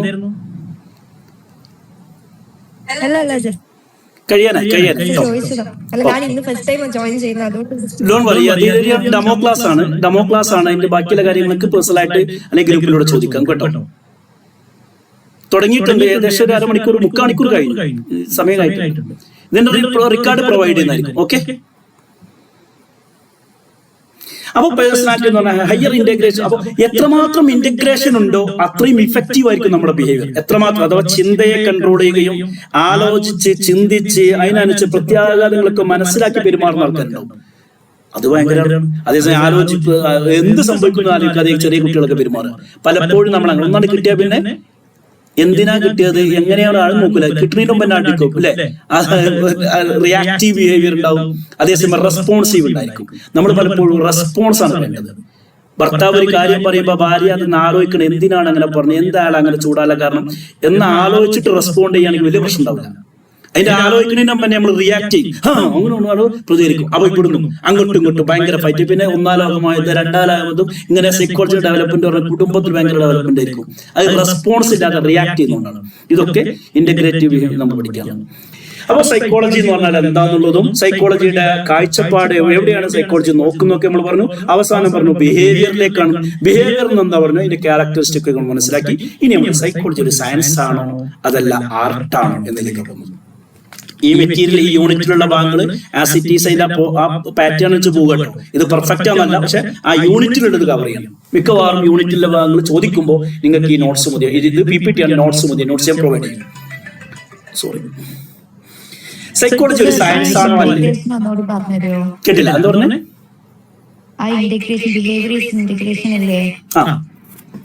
ഇന്റഗ്രേഷൻ ഒരു മനുഷ്യൻ എന്ന് പറഞ്ഞാൽ നമുക്ക് ചിന്തകളുണ്ട്, ആലോചനകളുണ്ട് അല്ലെ. അതിന്റെ അപ്പുറം ഈ ചിന്തിക്കാനും ആലോചിക്കാനും കാരണമാകുന്ന നമ്മുടെ ഫിസിയോളജിക്കൽ ഫാക്ടേഴ്സ് ഉണ്ട്. മനസ്സിലായോ? അപ്പൊ ഫിസിയോളജിക്കൽ, സൈക്കോളജിക്കൽ, സോഷ്യൽ, ഇതൊക്കെ ഓരോ ഭാഗങ്ങൾ. സോഷ്യൽ എന്ന് പറഞ്ഞാൽ നമ്മുടെ കുടുംബജീവിതം, നമ്മുടെ ചുറ്റുഭാഗം, നമ്മുടെ ക്ലാസ് റൂം, നമ്മുടെ അയൽവാസി, ഇതാണ് സോഷ്യൽ. ഞാൻ അല്ലാത്തതൊക്കെ സോഷ്യലാണ്. എന്നാൽ ഫിസിയോളജിക്കൽ എന്ന് പറഞ്ഞാൽ എന്നിലുള്ള കാര്യം, എന്റെ ഹാർട്ട് ബീറ്റ്, എന്റെ ബ്ലഡ്, എന്റെ ഹോർമോണ്, എന്റെ ഹോർമോണല്ല നിങ്ങളുടെ ഹോർമോൺ. എന്റെ ഹോർമോണിൽ ചിലതിൽ വേരിയേഷൻസ് ഉണ്ടാവും. ഇപ്പൊ സ്ത്രീകളുടെ കാര്യം പറയുകയാണെങ്കിൽ അവർക്ക് മെൻസ്ട്രേഷൻ സമയത്ത് പ്രത്യേക രീതിയിലേക്ക് അവർ മൂടൊക്കെ മാറിക്കൊണ്ട്. കാരണം എന്താ? ഹോർമോൺ ഡിഫറൻസുകളാണ് അല്ലെ. നമുക്കും തന്നെ ഓഫീസിൽ ബോസിന്റെ അടുത്ത് നല്ല ചീത്ത കേട്ടിട്ടുണ്ടെങ്കിൽ എന്റെ ഹോർമോണിൽ മാറ്റം ഉണ്ടാവും. അത് അവിടെ പറയാൻ പറ്റാത്തതുകൊണ്ട് പിന്നെ ഒരു എന്ത് ചെയ്യും, നമ്മൾ ഇവിടെ വന്നിട്ട് തല്ലാൻ പറ്റുന്ന ഒരു സ്ഥലം ഉണ്ടാവും, അവിടെ വെച്ചെടുക്കും, കുട്ടി കൊടുക്കുന്നത്. അതൊക്കെ അപ്പൊ നമ്മുടെ ചിന്തകൾ, നമ്മുടെ ആലോചന, അപ്പൊ നമ്മുടെ ഈ മെന്റൽ പ്രോസസ്സുകളാട്ടെ അല്ലെങ്കിൽ ഫിസിയോളജിക്കൽ പ്രോസസ്സുകളാട്ടെ, നമ്മുടെ ചുറ്റുഭാഗങ്ങളാട്ടെ, ഇതൊക്കെ പരസ്പരം ഇന്റഗ്രേറ്റഡ് ആണ്. ഇത് അതിനെയും അത് ഇതിനെയും അങ്ങോട്ടും ഇങ്ങോട്ടും ഒക്കെ കണക്റ്റഡ് ആണ്. ഇങ്ങനെ ഇന്റഗ്രേഷൻ നടക്കുന്നു എന്നതാണ് ബിഹേവിയറിന്റെ മറ്റോ പ്രത്യേകത. എത്രമാത്രം നമ്മൾ ഇന്റഗ്രേറ്റഡ് ആകുന്നു, ഓർഗനൈസ്ഡ് ആകുന്നു, അത്രയും നല്ല വ്യക്തിത്വമാണ്. അപ്പൊ സന്ദർഭവും സാഹചര്യവും നോക്കി പെരുമാറാനും സംസാരിക്കാനും ഇടപഴകാനും കഴിയുന്നെങ്കിൽ അയാൾ പെർഫെക്റ്റ് ആണ്. അതൊന്നും നോക്കൂല, ആരോട് എന്തും പറയുന്ന പോലെ പൊട്ടന്മാർ ഭ്രാന്തന്മാരായിരിക്കും. അതുകൊണ്ട് അതിന് ചില പ്രത്യാഘാതങ്ങളുണ്ട്. ഇന്റഗ്രേഷൻ കുറവാണ്. അതുകൊണ്ടാണ് ചില ആൾക്കാർ മിണ്ടരുത് അറിയില്ല. അപ്പൊ ക്ലിയർ ആയിട്ടുണ്ടോ? ഇന്റഗ്രേഷൻ ഉണ്ട്, ഇന്റഗ്രേറ്റഡ് ആയിരിക്കും ബിഹേവിയർ. അങ്ങനെ ഇന്റഗ്രേറ്റഡ് ആയിരിക്കണം എന്നതാണ് കോൺസെപ്റ്റ്. ഇനി അടുത്തത് നമ്മൾ അടുത്തൊരു പോയിന്റിലേക്ക് എടുക്കുന്നത്, സൈക്കോളജി സയൻസ് ആണോ അല്ലേ? Yes, it's A science. ഏത് രീതിയിൽ? ഇത് ബേസ്ഡ് ഓൺ ഒബ്സർവേഷൻ, എക്സ്പെരിമെന്റേഷനിലാണ് റൺ ചെയ്യുന്നത്. സയൻസിന്റെ പ്രത്യേകതയാണ് ഒബ്സർവേഷൻ നടത്തിയിട്ട്, എക്സ്പെരിമെന്റ് നടത്തിയിട്ട്, ലാബിൽ വെച്ചുള്ള എക്സ്പെരിമെന്റുകളാകാം, അല്ലെങ്കിൽ സയന്റിഫിക്കലി ഒബ്സർവ് ചെയ്യുന്നതായിരിക്കാം അല്ലെ. പല ആൾക്കാരും നമ്മൾ നിരീക്ഷിക്കും. ഒരു കുട്ടിയെ ചെറുപ്പം മുതൽ ഇങ്ങനെ നിരീക്ഷിക്കാൻ തുടങ്ങിയാൽ അവൻ ക്ലാസ് റൂമിൽ, അവൻ കൂട്ടത്തിൽ പോകുമ്പോൾ, ഗ്രൗണ്ടിൽ പോകുന്ന സമയത്ത് അവന്റെ പ്രായക്കാരോടുകൂടെ, വലിയവരോടുകൂടെ, പള്ളിയിൽ പോകുമ്പോൾ, മദ്രസയിൽ പോകുമ്പോൾ, അല്ലെങ്കിൽ മറ്റു ഓരോ രംഗങ്ങളിൽ ഇങ്ങനെ ഒബ്സർവ് ചെയ്താൽ അറിയാൻ പറ്റും ഒരാളുടെ തനിനിറം. വീട്ടിൽ പെരുമാറുന്ന രൂപത്തിലല്ല ഒരാൾ ഓഫീസിൽ പോയ പെരുമാറുക, അതേ രൂപത്തിലല്ല അവന്റെ പ്രായക്കാരോടുകൂടെ പെരുമാറുക, അതേ രൂപത്തിലല്ല പുതിയൊരു ടീമിൽ ചെന്ന് കഴിഞ്ഞാൽ പലവരും പല രൂപത്തിൽ പെരുമാറും. അതുകൊണ്ടാണ് പേഴ്സണാലിറ്റി എന്ന് പറഞ്ഞത്, നമ്മളൊരു മറയിലാണ്. അപ്പോൾ ഒബ്സർവേഷനിലൂടെയാണ് സൈക്കോളജി വർക്ക്ഔട്ട് ചെയ്യുന്നത്. എക്സ്പെരിമെന്റ് നടത്തുന്നുണ്ട്, നിങ്ങൾ പഠിക്കും എക്സ്പെരിമെന്റേഷൻസ്. ചിമ്പാൻസിയിൽ എക്സ്പെരിമെന്റ് നടത്തിയിട്ട് പിന്നെ തോണ്ടേക്ക് പട്ടിയിൽ സലൈവ പ്രൊഡ്യൂസ് ചെയ്യുന്നതിനെ കുറിച്ചൊക്കെ പഠനം എങ്ങനെ നടക്കുന്നുള്ളത് അതിനെ കുറിച്ച്. അപ്പൊ എക്സ്പെരിമെന്റ് നടത്തിയിട്ട് ഒബ്സർവ് ചെയ്തിട്ടാണ് ഈ സൈക്കോളജിയിലെ തിയറികളും കോൺസെപ്റ്റുകളും ഡെവലപ്പ് ചെയ്യുന്നത് എന്നതുകൊണ്ട് ഇസ് എ സയൻസ്. സയൻസിന്റെ മെത്തേഡാണ്. രണ്ടാമത്തത് സിസ്റ്റമാറ്റിക് പ്രൊസീജിയർ ഫോളോ ചെയ്യുന്നുണ്ട്. അതായത് observation, data collection, data analysis, interpretation. സയൻസിന്റെ ഒരു മെത്തേഡാണ്. നമ്മൾ ഈ കാര്യം പഠിക്കുകയാണെങ്കിൽ ഒരു സമൂഹത്തെ കുറിച്ച് പഠിക്കുമ്പോൾ അവരുടെ ഓരോന്നും നിരീക്ഷിക്കും. അതിന്റെ പേരാണ് ഡിസ്കോഴ്സ് അനാലിസിസ് അല്ലെങ്കിൽ എത്തിനോഗ്രാഫി എന്നൊക്കെ സൈക്കോളജി പഠിക്കാനുള്ളത്. Ethnographic study, discourse study, integrated study എന്നൊക്കെ പറഞ്ഞ സാധനങ്ങൾ. അപ്പൊ നമ്മൾ ഒബ്സർവ് ചെയ്യുന്നുണ്ടാകും. എന്നിട്ട് ഒബ്സർവ് ചെയ്ത് നമ്മൾ ഡാറ്റ കളക്ട് ചെയ്യുന്നു. ഈ ഡാറ്റയെ നമ്മൾ അനലൈസ് ചെയ്യും. അനലൈസ് ചെയ്തിട്ട് അതിന്റെ റിപ്പോർട്ട് ഉണ്ടാക്കും. എന്നിട്ട് നമ്മൾ ഇന്റർപ്രറ്റ് ചെയ്യും. എന്നിട്ട് പബ്ലിഷ് ചെയ്യും. തിയറി ഡെവലപ്പ് ചെയ്യും. ഇങ്ങനെയാണ് സൈക്കോളജിയുടെ തിയറികൾ ഡെവലപ്പ് ചെയ്യുന്നത്. ഇപ്പൊ ബിഹേവിയറിസം എന്ന തിയറി ആട്ടെ, അല്ലെങ്കിൽ എന്താ പറയാ ഫംഗ്ഷനലിസം എന്ന തിയറി ആട്ടെ, അങ്ങനെയുള്ള കുറെ തിയറികൾ നിങ്ങൾക്ക് പഠിക്കാനുണ്ടാകും. Psychodynamic theory, psychoanalytical theory, അതല്ലെങ്കിൽ ഒബ്സർവേഷണൽ തിയറി, അങ്ങനെ കുറെ സാധനങ്ങൾ. ഇതൊക്കെ ഇതേപോലെ സയന്റിഫിക്കലി പഠിച്ചതാണ്. അപ്പൊ അതുകൊണ്ട് ഈ മെത്തേഡൊക്കെ ഫോളോ ചെയ്യുന്നു എന്നതുകൊണ്ട് psychology is considered as a science. മാത്രമല്ല സൈക്കോളജി മറ്റു ഫിസിക്സിൽ നമ്മൾ ഫിസിക്സിലൊക്കെ ഉണ്ടാവില്ലേ, ലാബിൽ പോയിട്ട് അളന്ന് തിട്ടപ്പെടുത്തും. ഇത്ര ചൂട്, ഇത്ര കെമിസ്ട്രിയിലൊക്കെ ഉണ്ടാവില്ല, ഇത്ര വീതി, ഇത്ര നീളം, സ്കെയിൽ വെച്ച് നമ്മൾ നീളവും സെന്റിമീറ്ററും ഇതൊക്കെ തൂക്കാറില്ലേ. സൂര്യന്റെ ചൂട് ഇത്രയാണ്, വെള്ളത്തിന്റെ ചൂട് ഇത്രയാണ്, ഇതിന്റെ ഇത്രയാകുമ്പോൾ ചൂടാകും, അളന്ന് തിട്ടപ്പെടുത്തും. ഇതേ രൂപത്തിൽ സൈക്കോളജി ഉപയോഗിക്കാറുണ്ട്. സൈക്കോളജി മെഷർമെന്റ് ഉപയോഗിക്കുന്നുണ്ട്. അദ്ദേഹത്തിന്റെ IQ, മനുഷ്യന്റെ ഇന്റലിജൻസ് അളക്കാനുള്ള ഒരു മെത്തേഡാണ് IQ എന്ന് പറയുന്നത്. CA + MA/100 എന്ന് പറഞ്ഞ സാധനമൊക്കെ ഉണ്ട്. സോറി, CA/MA/100 എന്ന് പറഞ്ഞ സാധനം. ക്രോണോളജിക്കൽ ഏജ്, മെന്റൽ ഏജ്, അത് അഗേൻസ്റ്റ് 100 വെച്ച് കഴിഞ്ഞാൽ ഒരാളുടെ IQ കിട്ടും. അതൊക്കെ പിന്നീട് പഠിക്കുക. ആൽഫ്രഡ് ബിനയുടെ തിയറിയാണ്. അപ്പോൾ മെഷർമെന്റ്, അപ്പോൾ സാധാ പ്യൂർ സയൻസ് ആയ ഫിസിക്സിലും കെമിസ്ട്രിയിലും ബയോളജിയിലും നിങ്ങൾ എന്തെല്ലാം മെത്തേഡ് ഉപയോഗിക്കുന്നു അതിന് സമാനമായ മെത്തേഡ് നമ്മൾ ലാബിൽ ഉപയോഗിക്കുന്നുണ്ട്. സൈക്കോളജിക്കൽ ലാബിൽ വലിയ എമൗണ്ട് ഡെവലപ്പ് ചെയ്താൽ മറ്റുള്ളവർ ഡെവലപ്പ് ചെയ്താൽ ഇതിൽ ഉപയോഗിക്കുന്നു. അതുകൊണ്ട് ദിസ് ഇസ് എ സയൻസ്. അപ്പോ ഇതൊരു സയൻസ് ആണോ വെച്ചാൽ യെസ്. ഒബ്സർവേഷൻ, എക്സ്പെരിമെന്റ്, സയൻസിന്റെ മെത്തേഡ് ഉപയോഗിക്കുന്നു. ഡാറ്റ കളക്ഷൻ, അനാലിസിസ്, ഇന്റർപ്രിറ്റേഷൻ, സയൻസിന്റെ മെത്തേഡ് ഉപയോഗിക്കുന്നു. പിന്നെ നമ്പറുകൾ, അതായത് നിങ്ങൾ എന്താ പറയാ മെഷർമെന്റുകൾ, ഫിസിക്സിലും ബയോളജിയിലും കെമിസ്ട്രിയിലും മറ്റു സയൻസിലൊക്കെ നിങ്ങൾ ഇത്ര പോയിന്റ്, ഇത്ര ശതമാനം എന്നൊക്കെ പറയാം. അതേ രൂപത്തിൽ ഇയാളുടെ ബുദ്ധി എത്രയാണ്? 95 ആണ്.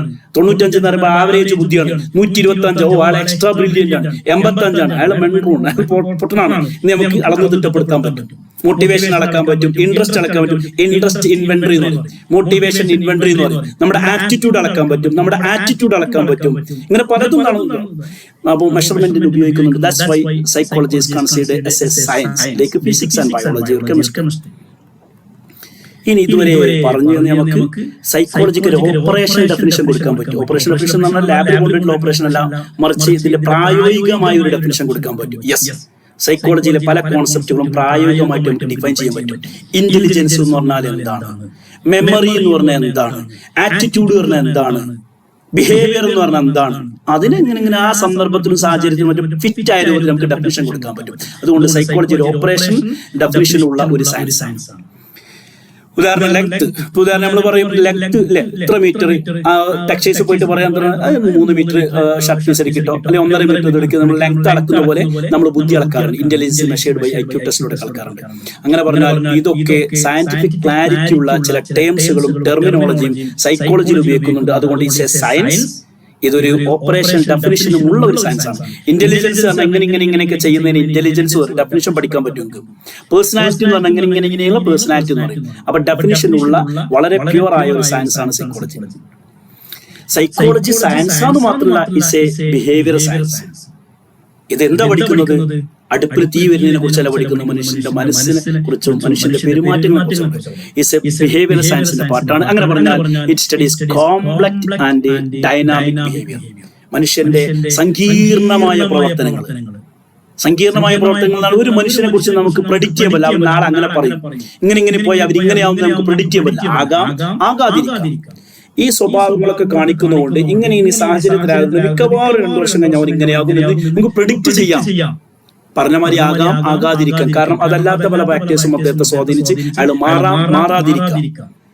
ഏതൊരാളും എങ്ങനെയും പെരുമാറും. കണ്ടില്ല, വീട്ടിലൊക്കെ നമ്മൾ ശ്രദ്ധിച്ചില്ലേ, പെട്ടെന്ന് കാരം ഭൂമി കുലുക്കമാരി ഹസ്ബൻഡ് ചൂടാന്ന്, അതേപോലെ പെട്ടെന്ന് കാരം ഭാര്യ ചൂടാന്ന്, ചിലപ്പോൾ കുട്ടികൾ ചൂടാകുന്നത്, വീട്ടിൽ വലിയ പ്രശ്നങ്ങളുണ്ടാവും. നാട്ടിലും തന്നെ, സംഘടനകളും തന്നെ. ഒരു ഇലക്ഷന്റെ റിസൾട്ട് വന്നാൽ മതി ഭയങ്കര വിപ്ലവങ്ങളും കലാപങ്ങളും ഉണ്ടാകും. ഇങ്ങനെയാണ് മനുഷ്യന്മാർ.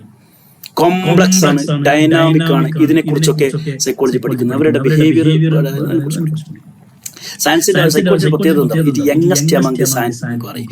സയന്റിഫിക് എൻക്വയറി നടത്തുന്ന, അതായത് ഫിസിക്സ്, കെമിസ്ട്രി, മാത്സ്, ബയോളജി പോലത്തെ ഫിസിക്കൽ സയൻസ് അല്ലെങ്കിൽ പ്യൂർ സയൻസ് എന്ന് പറയുന്ന ഈ സയൻസിനെ പോലെ പുതുതായി ഈ കാറ്റഗറിയിലേക്ക് വരാൻ ശ്രമിക്കുന്ന, വന്നുകൊണ്ടിരിക്കുന്ന ഒരു യുവ തുർക്കി എന്ന് പറഞ്ഞാൽ യുവ സയൻസ് ആണ് സൈക്കോളജി.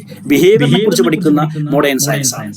പക്ഷേ ഫിസിക്സിലുള്ളതുപോലെ കെമിസ്ട്രിയിലുള്ളതുപോലെ വളരെ കൃത്യമായിട്ട് നമുക്ക് പറയാൻ പറ്റില്ല. കെമിസ്ട്രിയിൽ ഒരു കാര്യം പറഞ്ഞാൽ ഹൈഡ്രജൻ ഇത്ര തന്മാത്രയും ഓക്സിജൻ ഇത്ര തന്മാത്രയും H2O വന്നു കഴിഞ്ഞാൽ വെള്ളം ഉണ്ടാകും, അല്ലെങ്കിൽ ഇത് ഇതൊന്നും ചേർന്ന് എങ്ങനെ ഉണ്ടാവുന്ന ഫിസിക്കൽ കൃത്യമായി പറഞ്ഞിട്ടുണ്ടെങ്കിൽ സൈക്കോളജിയിൽ അങ്ങനെ കൃത്യമായി പറയും. അക്യൂറസി, കാരണം പലവരും പല പോലെ. ഇന്ന് എന്റെ ഇപ്പോഴുള്ള പെരുമാറ്റമല്ല കുറച്ച് ഞാൻ ഉണ്ടാകും. ഇപ്പൊ ഞാൻ വളരെ ഉഷാറായിട്ട് ക്ലാസ് എടുക്കുന്നുണ്ട്, പക്ഷെ കുറച്ച് ഞാൻ വേറെ ആയിട്ട് സംസാരിക്കാൻ കോലം മാറും അല്ലേ? അങ്ങാടിയുള്ള മാതിരി ആയിരിക്കില്ല വീട്ടിലെത്തി കഴിഞ്ഞാൽ. അപ്പൊ അത് കോംപ്ലക്സിറ്റി ഉണ്ട് എന്നുള്ളതാണ്. അൺപ്രഡിക്റ്റബിൾ ആണ് മനുഷ്യന്റെ. അപ്പോൾ ബിഹേവിയർ സയൻസ് ആണ്, അഥവാ സയൻസ് ആണ് ബിഹേവിയറിനെ കുറിച്ച് അവിടെ ബിഹേവിയർ ഭയങ്കര കോംപ്ലക്സ് ആണ്. അപ്പൊ അതിനുള്ള കോംപ്ലക്സിറ്റി ഉണ്ട്. സൈക്കോളജി ആർട്ടാണ്, ആർട്ടാണ്, ഒരു കലയാണ്. സയൻസ് മാത്രമല്ല, അതായത് സയന്റിഫിക് മെത്തേഡ് ഉപയോഗിക്കുന്നു എന്നതുകൊണ്ട് സയൻസ് ആണ്. അതോടൊപ്പം ഇതെന്താണ്? ആർട്ടാണ്. അതായത് പുതിയ പുതിയ വിഷയങ്ങൾ വരുമ്പോൾ അതിനനുസരിച്ച് വളച്ചും തിരിച്ചും പരിഹാരങ്ങൾ കണ്ടെത്താൻ പറ്റും. അതെന്റെ ആർട്ട് എന്ന് പറഞ്ഞാൽ വിഷയങ്ങൾക്ക് പരിഹാരം കണ്ടെത്താൻ പറ്റുന്ന ഒന്നാം നമ്പർ ടൂളാണ്. അതായത് സൈക്കോളജിയിലെ പല തിയറികളും പല നോളജുകളും നമുക്ക് അപ്ലൈ ചെയ്യാം. അവിടെ പഠിക്കുന്ന ഒരു തിയറി, ഇവിടെ പഠിക്കുന്ന ഒരു തിയറി, അത് നമ്മൾ ലൈഫിൽ അപ്ലൈ ചെയ്യാം. പേഴ്സണാലിറ്റി ഡെവലപ്മെന്റ് കുറെ തിയറികൾ പഠിച്ചു കഴിഞ്ഞാൽ ആദ്യം നമ്മൾ ലൈഫിൽ അപ്ലൈ ചെയ്ത് നമുക്ക് പേഴ്സണാലിറ്റി മോഡിഫിക്കേഷൻ ഉണ്ടാക്കാം. പഠനം വളരെ പിന്നാക്കം നിൽക്കുന്ന കുട്ടിയിൽ പഠന വൈകല്യങ്ങൾ കണ്ടെത്തിയിട്ട് ഇന്ന ടെക്നിക്കൽ ഉപയോഗിച്ച് കഴിഞ്ഞാൽ ആ കുട്ടിയുടെ പഠനം മെച്ചപ്പെടുത്തുക എന്ന് പറഞ്ഞാൽ ആ ടെക്നിക്കൂടെ മാറ്റിയെടുക്കാൻ പറ്റും. അപ്പോൾ സൈക്കോളജിയിലെ പല ടൂളുകളും പല കോൺസെപ്റ്റുകളും പല ആശയങ്ങളും മനുഷ്യന്റെ പ്രശ്നങ്ങൾക്കുള്ള പരിഹാരം. അതുകൊണ്ടാണ് തെറാപ്പികളൊക്കെ വരുന്നത്. കോഗ്നിറ്റീവ് ബിഹേവിയർ തെറാപ്പി ആട്ടെ, അല്ലെങ്കിൽ മറ്റു ബിഹേവിയർ തെറാപ്പികളാട്ടെ, പല പല തെറാപ്പികളുണ്ടല്ലോ. REBT ഉണ്ട്, SFBT ഉണ്ട്, CBT ഉണ്ട്, ഇതൊക്കെ ഇങ്ങനെ സൊല്യൂഷനുകളാണ്. ഇന്ന് ഈ സൈക്കോളജി എന്ന സാധനം കൗൺസിലിംഗിന് ഉപയോഗിക്കുന്നുണ്ട്, ക്ലിനിക്കൽ സൈക്കോളജി ആയിട്ട് ഉപയോഗിക്കുന്നുണ്ട്, എഡ്യൂക്കേഷൻ മേഖലയിൽ ഉപയോഗിക്കുന്നുണ്ട്, ഓർഗനൈസേഷൻ മേഖലയിൽ ഉപയോഗിക്കുന്നുണ്ട്. കമ്പനികൾ എടുത്തു കഴിഞ്ഞാൽ അവിടെ സൈക്കോളജിസ്റ്റ് ഉണ്ടായിരിക്കും. HR മേഖലയിൽ വർക്ക് ചെയ്യുന്ന ഒരു സൈക്കോളജി പഠിച്ചവരായിരിക്കണം. അയാൾ ഉഷാറാണ്. കൗൺസിലിംഗ്, ഡോക്ടേഴ്സ്, അതുപോലെ തന്നെ മറ്റുള്ള ആൾക്കാർ, ക്ലിനിക്കൽ സൈക്കോളജിസ്റ്റ്, സൈക്യാട്രിസ്റ്റുകൾ ഇവരൊക്കെ ഉപയോഗിക്കുന്നുണ്ട്. അപ്പോൾ ഇതൊരു ആർട്ടാണ്. മനുഷ്യന്റെ സങ്കീർണമായ പ്രശ്നങ്ങൾക്ക്, മാനസിക രോഗങ്ങൾ, മാനസിക വൈകല്യങ്ങൾ, മറ്റുള്ള കുറെ പ്രശ്നങ്ങൾ ഉണ്ടായിരിക്കും. ന്യൂറോട്ടിക് ആകാം, സൈക്കോട്ടിക് ആകാം, ഇങ്ങനെയുള്ള അതിനൊക്കെ ഇന്ന് സൈക്കോളജി ഒരു തുരുത്താണ്, ഒരു മെഡിസിൻ ആണ്, അല്ലെങ്കിൽ സൊല്യൂഷൻ. അതുകൊണ്ട് ആർട്ട്. അതുകൊണ്ട് തന്നെ ഇത് സ്കില്ല് വേണം, എക്സ്പീരിയൻസ് വേണം. ഇത് പഠിച്ചെടുക്കണം. കോൺസെപ്റ്റുകൾ പഠിക്കണം, ആശയങ്ങൾ പഠിക്കണം, തിയറീസ് പഠിക്കണം. അത് പഠിച്ചാൽ മാത്രം പോരാ, പ്രാക്ടീസ് ചെയ്യണം. വർഷങ്ങളുടെ എക്സ്പീരിയൻസ് ഉണ്ടാകുമ്പോൾ എക്സ്പേർട്ടുകളാണ്. അല്ലാണ്ടെങ്കിൽ മുറിവൈദ്യൻ ആളെ കൊല്ലുന്ന. അതുകൊണ്ടാണ് ഡിസ്റ്റൻസ് സൈക്കോളജിക്കൊക്കെ കുറെ റൂൾസുകളൊക്കെ വന്നത്. ഡിസ്റ്റൻസ് ആണ് എന്നതുകൊണ്ട് വിവരമില്ലായിരിക്കും നമ്മൾ ആ വിഷയത്തിലേക്ക് കിടക്കുന്നത്. അപ്പോൾ സ്കില്ല് വേണം, എക്സ്പീരിയൻസ് വേണം. ആ സ്കില്ലും എക്സ്പീരിയൻസ് ഉള്ള ആൾക്ക് ജീവിതത്തിലെ പ്രശ്നങ്ങൾ അന്യന്റെ അത് പരിഹരിക്കാൻ സാധിക്കുന്നു എന്നതുകൊണ്ട് ഇത് ആർട്ടാണ്. സ്റ്റഡി ചെയ്ത് പ്രാക്ടീസ് ചെയ്ത് സ്പെഷ്യൽ എക്സ്പീരിയൻസ് എടുക്കഴിഞ്ഞാൽ നമുക്കൊക്കെ സ്കിൽഫുൾ ആകാം. അങ്ങനെ സ്കിൽഫുൾ ആയി നല്ല ആർട്ടിസ്റ്റിക്, നല്ല ആർട്ട് വരയ്ക്കുന്നവർ അല്ലെ, കളിമണ്ണ് കൊണ്ട് പല രൂപങ്ങൾ ഉണ്ടാക്കുന്ന പോലെ സൈക്കോളജി പഠിച്ച് മനുഷ്യന്റെ പ്രശ്നങ്ങൾ, നമ്മളുടെ പ്രശ്നങ്ങൾ, കുടുംബത്തിന്റെ പ്രശ്നങ്ങളൊക്കെ പരിഹരിക്കാൻ സാധിക്കുമെന്നാണ് നമ്മൾ പറയുന്നത്. Psychology science along with as long as it's a art.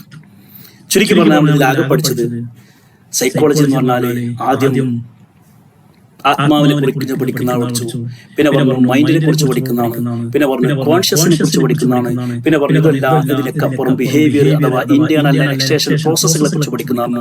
അവസാനം മനസ്സിലാക്കി ബിഹേവിയർ എന്ന് പറഞ്ഞാൽ സിമ്പിൾ ഒന്നുമല്ല, ബിഹേവിയറിനെ കുറിച്ച് പഠിക്കുന്നതാണ്.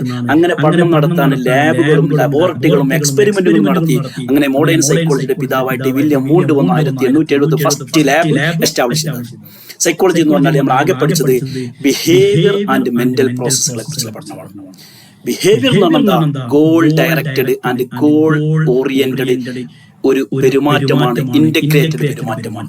ഇങ്ങനെ ഇന്റഗ്രേറ്റഡ് ആയ, ഗോൾ ഓറിയന്റഡ് ആയ, ഡയറക്റ്റ് ആയ നമ്മുടെ പെരുമാറ്റങ്ങൾ മെച്ചപ്പെടുത്താൻ സൈക്കോളജി നമ്മളെ സഹായിക്കുന്നു എന്നാണ് നമുക്ക് ആകെ പഠിക്കാനുള്ളത്. യൂണിറ്റ് മനസ്സിലായിട്ടുണ്ടോ? നമ്മൾ ആകെ പഠിച്ചത് സൈക്കോളജിയുടെ ഒറിജിനും അതിന്റെ ഡെവലപ്മെന്റും പ്രാഥമികമായ ഒരു കാര്യം പഠിച്ചിട്ടുള്ളൂ. നിങ്ങൾക്ക് ക്ലിയർ ആയിട്ട് വിചാരിക്കുന്നു. ഡൗട്ടുകൾ ഉണ്ടെങ്കിൽ ചോദിക്കാം, ഇല്ലെങ്കിൽ ഗ്രൂപ്പിലൂടെ ബന്ധപ്പെടാം. ഒരു ട്യൂഷനാണ്, ഓൺലൈൻ ട്യൂഷനാണ്. നിങ്ങൾക്ക് ക്ലാസ് ഞങ്ങൾ പ്രൊവൈഡ് ചെയ്യും. ക്ലാസ്സിന് ഞങ്ങൾ നോട്ട്സ് തയ്യാറാക്കിയിട്ടുണ്ടാവും. സിംപ്ലിഫൈഡ് നോട്ട് ആയിരിക്കും. ആ നോട്ട് നിങ്ങൾക്ക് ഉപയോഗപ്പെടുത്താം. PPTയുടെ സഹായത്തോടെ നിങ്ങൾക്ക് പഠിക്കാം. റെക്കോർഡ് ചെയ്ത ക്ലാസ് ഞങ്ങൾ പ്രൊവൈഡ് ചെയ്യുന്നതായിരിക്കും. ഡീറ്റെയിൽ എന്തെങ്കിലും ആവശ്യമുണ്ടെങ്കിൽ പേഴ്സണലായിട്ട് ഗ്രൂപ്പിലൂടെ അല്ലെങ്കിൽ പേഴ്സണലായിട്ട് ബന്ധപ്പെടുക. അതിന്റെ കാര്യങ്ങൾ പേയ്മെന്റ് ചെയ്തിട്ട് നേരത്തെ ജോയിൻ ചെയ്ത് കഴിഞ്ഞാൽ ബെനിഫിറ്റ് ഉണ്ട്. കാരണം ഓരോ മൊഡ്യൂളും നമ്മൾ ചാർജ് ചെയ്യുന്നതിന്റെ 25% ആദ്യം രജിസ്റ്റർ ചെയ്യുന്ന 10 പേർക്ക് ഉണ്ടായിരിക്കും. All the very best. Wish you good luck. Thank you. എന്തെങ്കിലും പറയാനുണ്ടോ? ഇല്ലെങ്കിൽ ക്ലോസ് ചെയ്യട്ടോ. പ്രയർ ടൈം ആയിട്ടുണ്ട്. Okay, thanks.